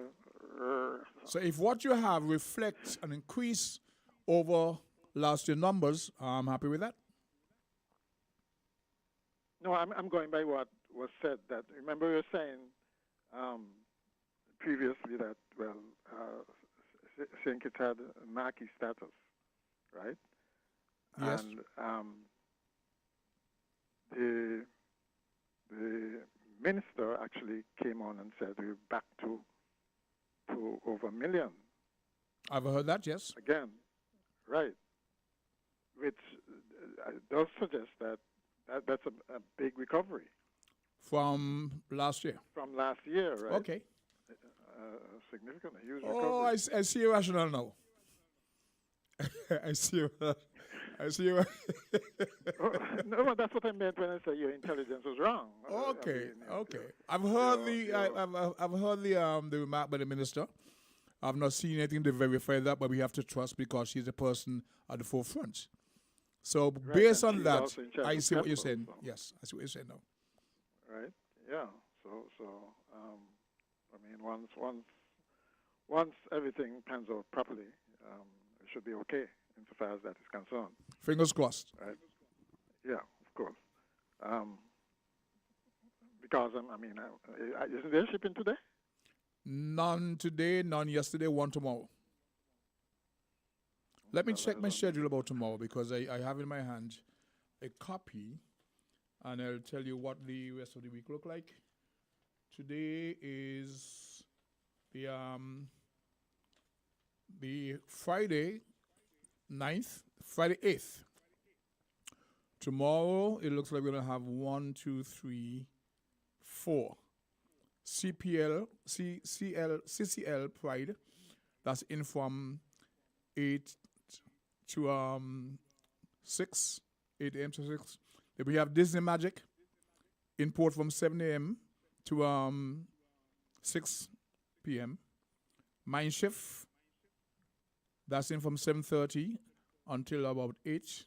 And Sapphire Princess, that's tomorrow, Saturday. On Sunday, we have the Eurodam in from 7 to 6. Resilient Lady, Sea Dream, and there's one CMB that's going to be in Nevis. Okay, well, I mean, okay, the thing is, if you have days where you have 4 and 5 ships in, is it correct to say that makes up for the days that you don't have any in? Sometimes it's the nature of the ship, but yes, it's a balance there. Can be seen as a balance. Yeah, although it's nice to see at least one in port every day. Every day. So we will although, too, I mean, I was downtown sometime this week, and I was surprised. There was a ship in, but I was surprised to see that, I passed through usually when I pass through the square, for instance, you see, even if it's sprinkling, you see tourists, walking and so on. So it's either that a lot of the people came off and went on tours, and you guys had a really good time. You missed them. or they didn't come off the ship. You missed them. I missed them. Okay. So, on you guys had Saturday, I stayed at home because that particular ship was a non-performer. Was it on Sunday? You decide on a non-performer? Yes. How you decide a ship being a non-performer? Okay, example. There are times, and we've had this discussion, when we have a ship with capacity under 2,000, we don't anticipate a lot of work.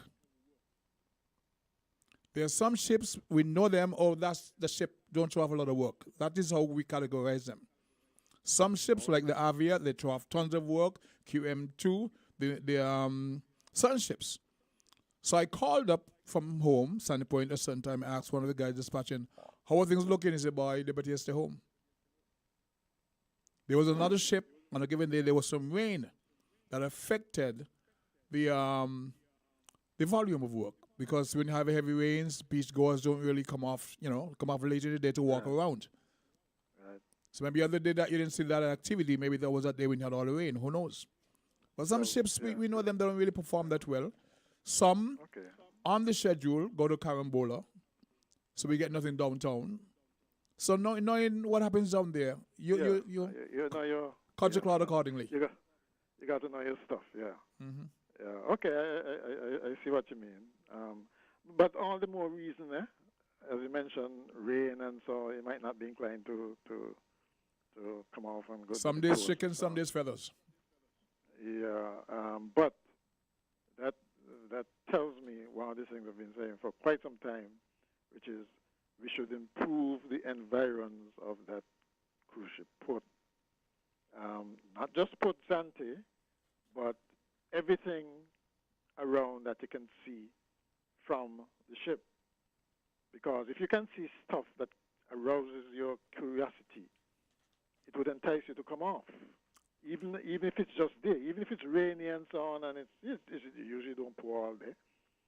Even if it's off and on, you'll venture ashore to, at least see something, experience something, right? And I don't think we're paying enough attention. Well, I think there was an attempt made last week to better market the destination in terms of some ships they leave around 4:30, 5 o'clock, 7, etc. So the passengers have to be on board by a certain time. The discussions have been, how do we get the guests to stay on shore a little longer? Entertainment in the evenings. They need to know, well, we can stay here longer because I was saying this morning, some leave to go to St. Martin at 5. St. Martin is just down the road. Why leave at 5 o'clock in the afternoon to get to St. Martin?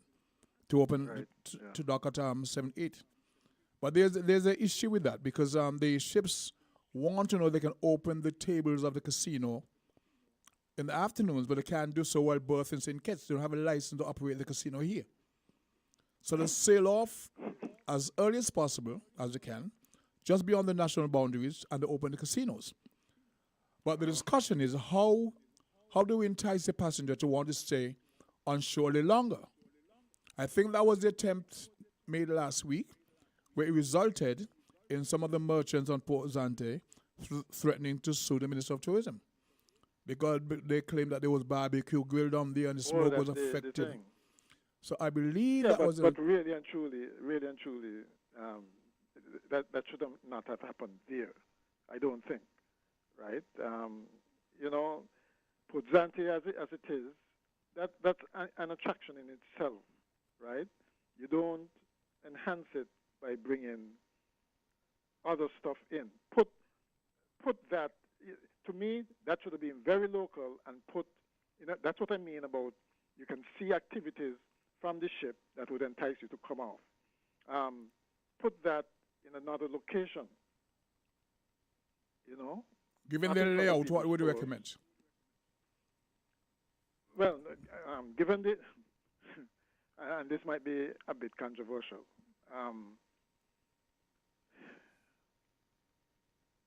have you been to the market after lunch? After lunch? I know. They're virtually empty, right? I've spoken to the vendors. One lady told me it makes no sense for her to go there to make $20 a day. One lady, a long-standing established vendor, told me it makes no sense because when you're there, something to make $20 a day. Right. But if it is fixed up to make it, there's no reason why it can't have a dual purpose. The vendors could be there in the morning if they want to be. And it can be an attraction for tourists after lunch, in which the barbecues, the whatever else, and it's very visible from the cruise ship. That, the people would ask, well, what's going on there? The music, everything else, what's going on there?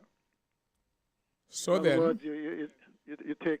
So then, you leave Port Zante as is, but those kinds of activities you put by the market. So then you should have a drop-off point. Then you should have a drop-off point now when you return with the guests in that, for that location. Because the drop-off point is on the eastern end where they can go off the shops on the way back to the ship. But to accommodate that, you're saying after you've done your tour, that should be a drop-off point where you have the entertainment. Yeah, so it's close enough. It is in close enough proximity. I mean, you have the market there just deserted in the afternoon. There's no need for that. Try and make it a separate attraction. Even if that, as you say, it's a drop-off point. I mean, in a lot of the other islands, the market is a bustling thing, and it's really an attraction. Not here. Right? All you taxi drivers can do is say point, and that's the public market. You're talking about the public market. I thought you meant the Neiman market, the craft market. Oh no. That in itself. No. I'm talking about the public market. When you in the afternoon, nobody's in there. Okay. Right, and you don't want the whole the MENA market is just squeezed into this. I don't know. This little space there. Behind Goldback space. Almost like a second thought. Behind Goldback space. Huh? Behind Goldback space. Yeah. I mean, I always thought too that the locals should get the first bite at the cherry, and put barges right out in front there by where all those rocks are. Take off some of the severity of those rocks, and have a floating a market right there. As soon as they come off, that's the first thing to see. That's the first thing to see from the ship. They're at least going to walk through there, and then they could go ahead and buy the jewelry and first and last. After. Your first and last, as you come down that long corridor, they line both sides of it. It's a nice avenue decorated. You have the local craft, and on the way back to the ship, they're there again. So you'll be able to shop in the other commercial space where you have the jewelry and all the other stuff. But in terms of local craft and the spices and stuff like that, they ask for that. And the food and so on. that could be there, right? Increase the spend. Well, I noticed one thing the minister said was that the spend has increased significantly too, right? So it isn't that we're doing everything wrong, but we want to increase that even further. You know, so I think we shouldn't. I think we tend to just, as long as the numbers are increasing, we just tend to stay static. Stick what we and instead of trying to enhance and improve, you know. I think that long corridor, but there are two. The one coming from the second cruise pier, you can actually decorate that there with local craft vendors with proper tents, etc. Create the aesthetics, and that will be great. Yeah, absolutely. Give them first bite at the cherry. Mm-hmm. You know, absolutely. I mean, there are so many things that they can do there with that, rather than, because if you're on a ship and it's raining, nobody come on a cruise to get wet. Correct. You know, but if you know there's somewhere close by, easy walking distance. Sample, right? Mm-hmm. You can sample and then run back on. You'll do it, and you wouldn't mind spending the. Matter of fact, I mean, you probably wouldn't mind spending a few dollars there. That you plan to spend overall, but because of the rain, you know what I mean, you're somewhat curtailed, so just go by the craft its area and you know, and said I've been to St. Kitts or something like, so that you've been to St. Kitts. And well, when the ships docked at the deepwater end, offer something, when the ship docked, when you say dock at the deepwater end, the vendors there were very visible. So as you embark the ship, some went straight there. Those who didn't even want to go down on tour, you have the easy access to the vendors right there. That's where they made their money. At the Deepwater Port? Yes. Right. You see? As they stepped off, they were the first there. So the lady who spoke to some nights ago told me she don't really go to that venue at the Anima Market because you're only making $20. But I know she used to operate when they had the tents just on display, and all the ways on display as you would step off the ship at the Deepwater Harbor. So. Yeah. I mean, there are two aspects to that. I mean, one. Although I talked about the public market, using public market and so on for that, one may question the wisdom of having a differentiated product like that. You know, they call it high-end Port Zante shopping, and the local one seeming more low-end. There's something that can be said for that, as well as having some of those very shops at Port Zante used for local vendoring. Deliberately so. In other words, don't, what they call it, gentrification. Don't have the whole area as one top-class thing. It might be better to intersperse it with strictly local stuff. Okay, I don't think there are many local tenants down at the. You're paying $3,000 US minimum, right? You're paying $3,000 US minimum to rent space on there. Yeah, but that's what I'm saying. That's where I think the government can step in and make it affordable for vendors. So for some vendors, I'm not saying that they're gonna pay still, right? But at least you can be sure that it's local people inside there getting a bite at the cherry, right? It might be a bit controversial, but government subsidize that 3,000 or whatever rental there is, right? Of course, too, there's the Pelican Mall. I was going to come to that. I think needs to be upgraded. I mean, there's no reason why. You know, at first it was a really good improvement. Beautiful, yes. The house there, Mm-hmm. yes. But over the years, I mean, has there been any major remodeling or work done there? I think that's been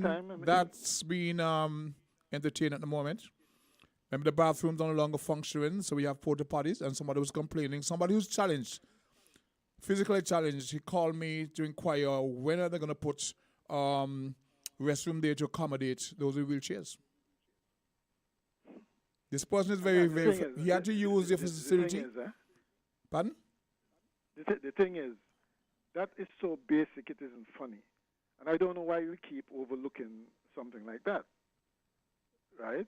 I mean, if you're off a cruise ship, you expect at least to be able to relieve yourself in a clean and sanitary environment, not porta potties. And accommodating.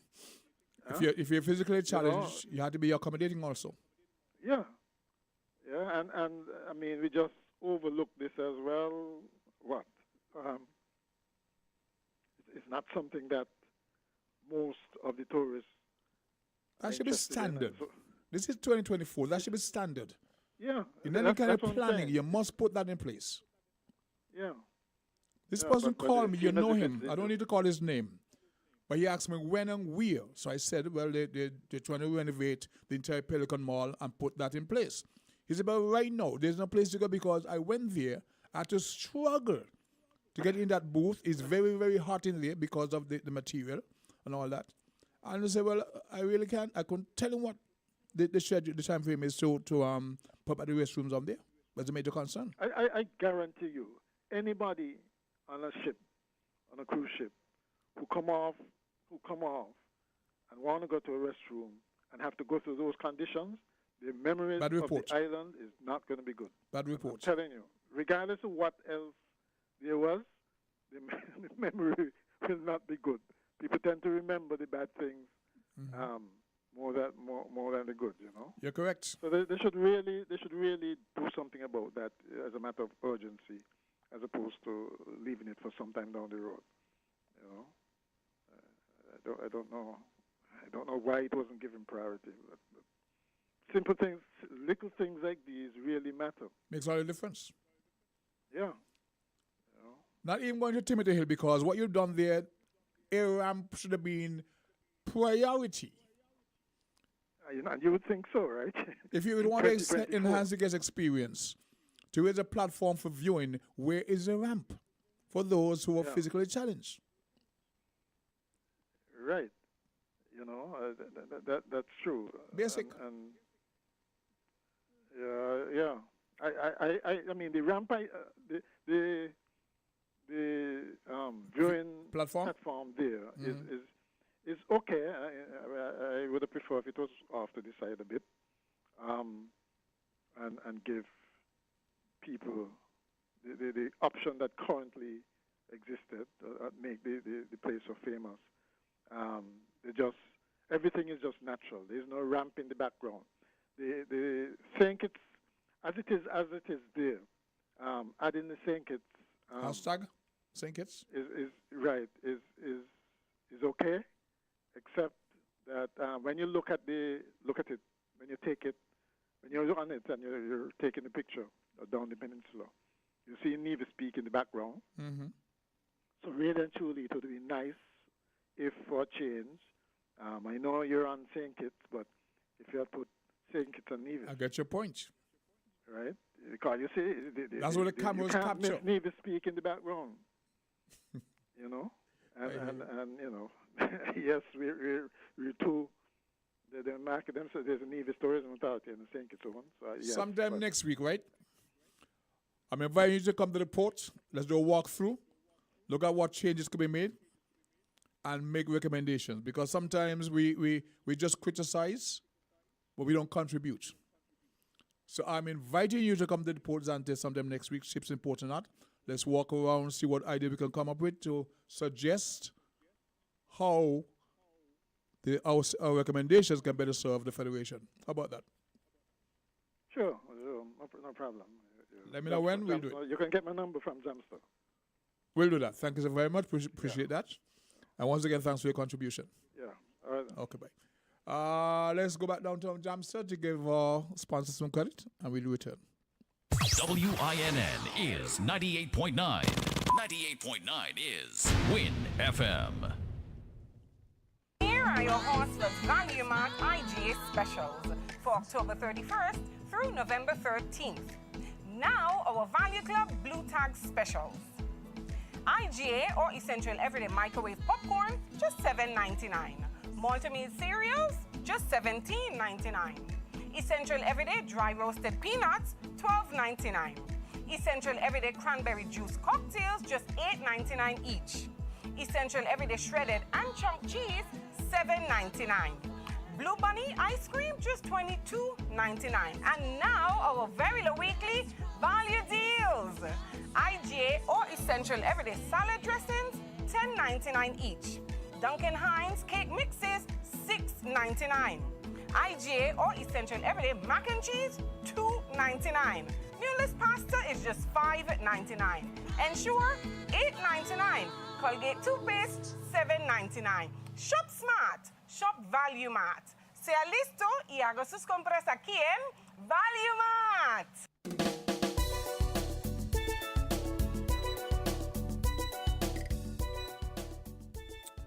30 minutes past the 1 o'clock hour. You have a caller?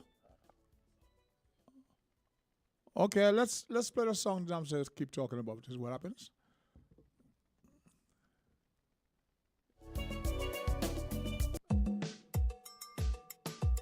Oh, brand new.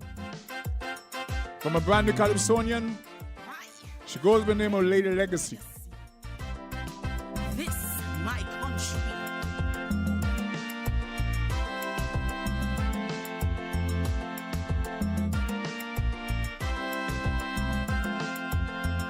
Imagine the phone call his mother got. It was like a kick in the guts. Diamond Voices. Hello, caller, are you there? Hi, good afternoon, King. I'm back. You're back. Let's hear what you got to say. Following up from the last caller. Yes. I see it every day also, down at the Pelican Mall. You would have thought leading up to the new season, a sense of urgency would have been given to the restroom facilities there, considering the volume of people who would have disembarked the ships and so forth. Yes. It's either that or the coffers, the monies are there to really, facilitate certain maintenance in the various portfolios. I tell you that because I have made a small suggestion at the airport, because at the airport, the dispatcher's desk is one of the booths that the relevant authorities, probably UDC, had made for tourism, or however they collaborate. But it was a booth that was down at the port. But they saw fit to put a booth at the airport, rightfully so. But it needs upgrade, it needs enhancing. It needs some enhancement done to it. I noticed they put a little strip because the color code, just like our taxi license plate, is red and black. That's the color code. Red and black? No, black and yellow, rather. Okay. Yeah. And that's the international color standard for taxi checkers, So once persons travel and they see this checker or, taxi or anything in that. They think taxi. Like a taxi. Okay, cool. Yeah, that will stand out. Because as we speak, where we congregate, where we gather at the airport is a taxi stand. And that is bold. The word, the taxi stand, is very bold. And there are times when persons come out of the exit from within, and it is bold. They see it from a distance, and they will attempt to walk down there. Several times, even Brody. Twice I saw Brody last week, intercept persons who was going away and direct them to where the dispatcher's booth is. Okay. So I suggested that the taxi booth will be decorated in that same international with the colors. Yes. Okay. Enough emboldened so that when they exit the door, Automatically they could automatically go to the bam, station. They know where to go. Okay. Yeah. So they did it a little bit, but not as bold.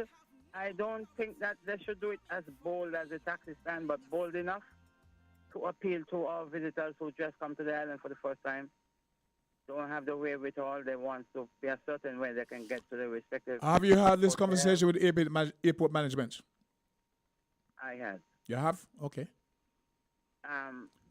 Well, it was brought to the security, and I think he forwarded it to the relevant authorities. So they have done it in a small way, but it needs to be done.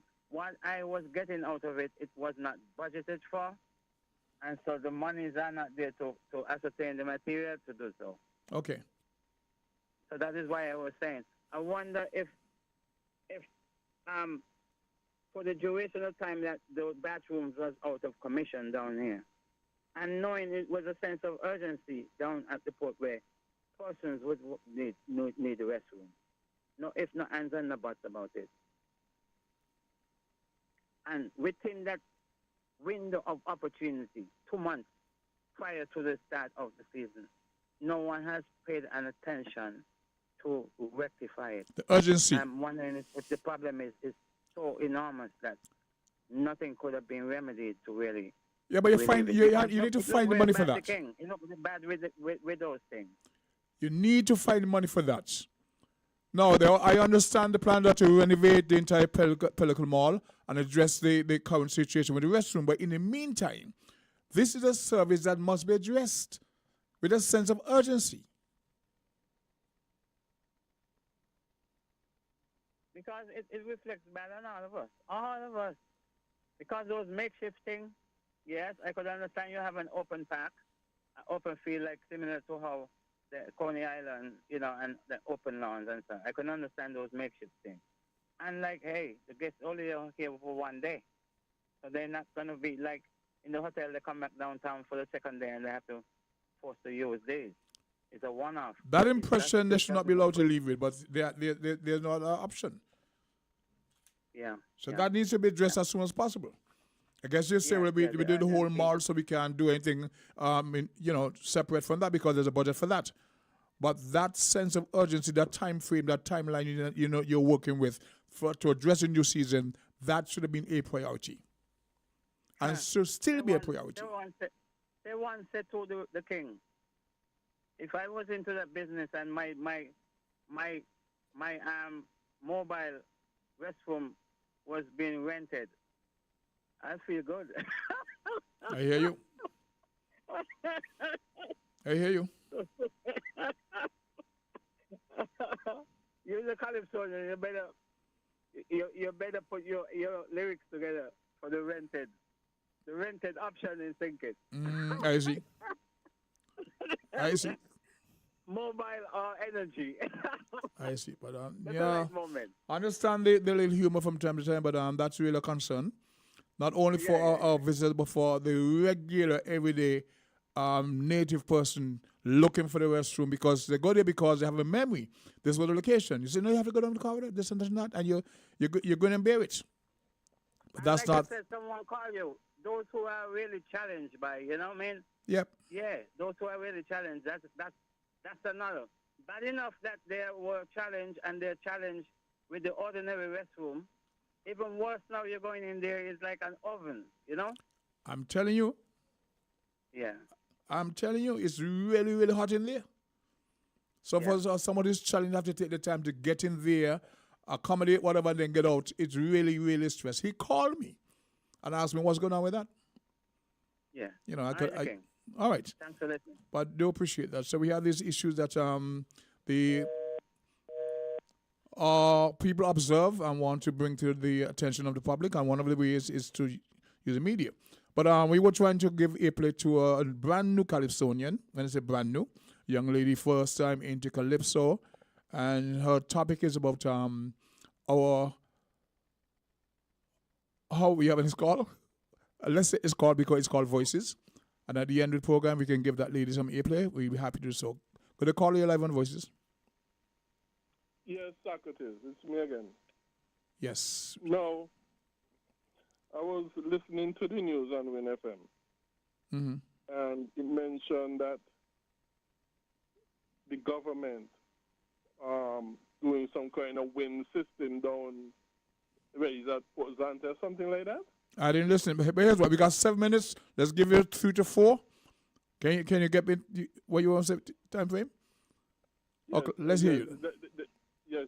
That the government is doing some kind of wind system thing, so that we could get better electricity and stuff. But actually, that is going, as I've said over and over again, that is going in the very wrong direction. Wind and solar energy are worse and more expensive and far less reliable than fossil fuel, than gas and those sort of stuff.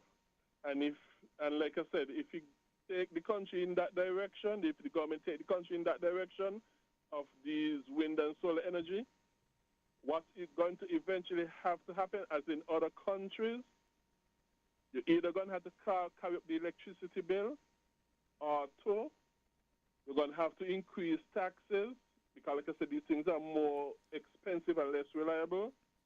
So you're going to either cut the electricity bill, or cut the taxes and government fees, or a combination of all of them. So you're saying that these are not energy efficient? That's what you're saying? They are far from being energy efficient and reliable. Very far from that, and they are more expensive. Okay. So they have all kind of downsides to them. And by the way, lastly, I'd like to say, as Mr. McMahon mentioned subsidy, but I would like to say, in the end, government does not have a monetary. All the subsidies that government gives out, in the end, the taxpayer has to pay From a them tax back, base, I understand all of that. them, and it makes things worse in the end for us all. Okay. Thank Yeah, you because very that's much the for sharing your national- observations. Thank you, sir. Okay, Thank and let's try to give this young lady, Lady Legacy, some airplay.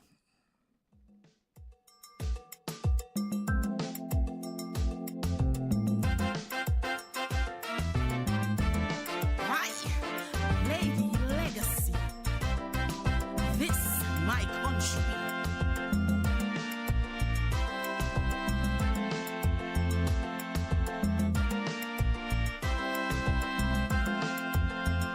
Imagine the phone call his mother got. It was like a kick in the guts to hear that her 9-year-old have been shot and was gone forevermore. How she questioned the Almighty. Oh Lord, how can this be? Why take my 9-year-old from me? Lord have mercy, Lord have mercy. Was he caught in the crossfire as an innocent bystander? Even targeted and shot dead. Will this be our next 9 days wonder? Where after its slaughter, we simply mourn and move on. Well, it's so chilling that they are killing children mercilessly. Who would be next? Would it be you or me? Hey! Give me country above self.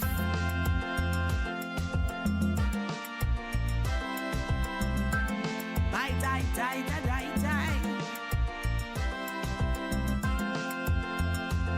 Can we sing in sincerity? This is our land of beauty, a country where peace abounds and no children stand free. Free from violence, free from crime. As we've seen in recent time, crime is not on decline unless you choose to be blind. I have seen it escalating in institution of learning. No, this shouldn't be happening. Will this be our next 9 days wonder? Where after its slaughter, we simply mourn and move on. Well, it's so chilling, they are now killing children mercilessly. Who would be next? Would it be you or me? Give me. Bye.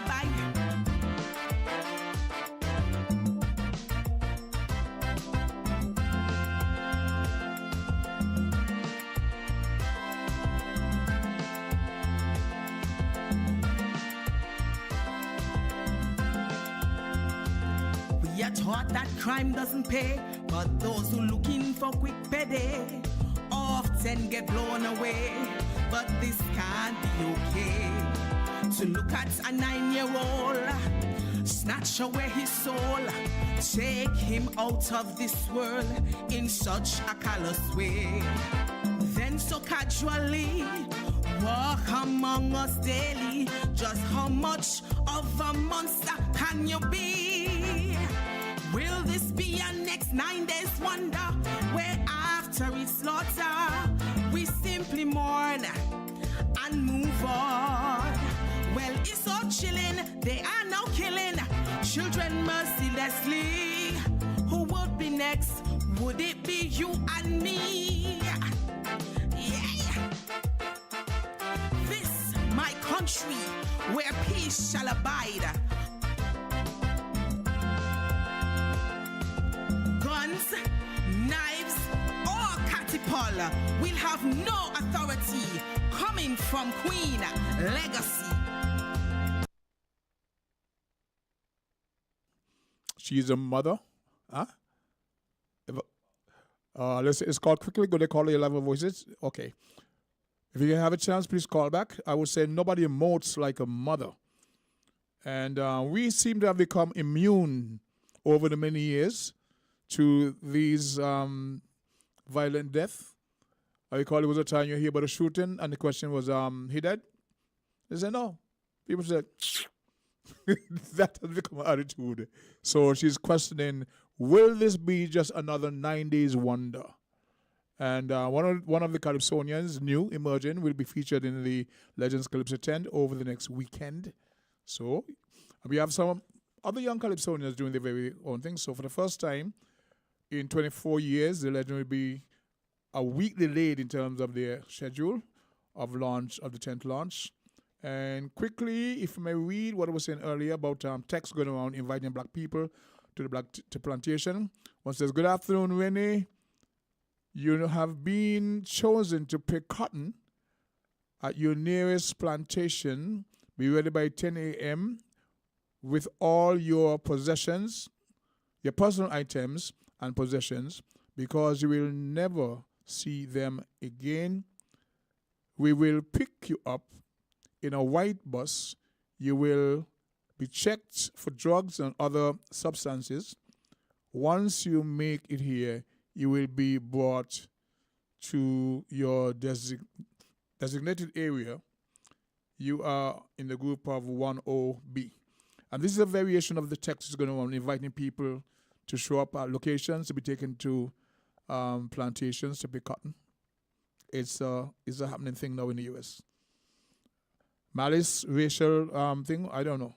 But it's up there. Black Americans report racist text messages nationwide. And the details go into one of those examples that I read. So we are now at the end of another presentation of Voices.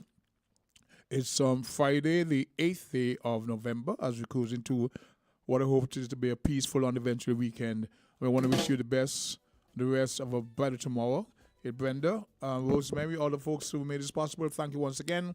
God's willing, we will continue our dialogue next week.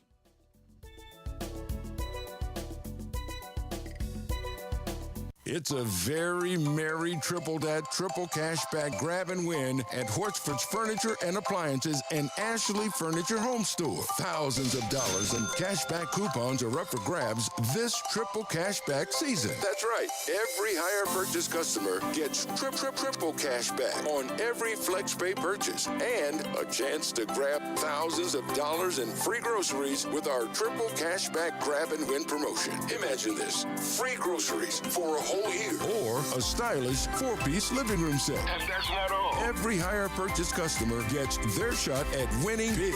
Yes, thousands of dollars in cashback coupons for free groceries are up for grabs. It's all happening now at Horsford's Furniture and Appliances and Ashley Furniture Home Stores triple cashback grab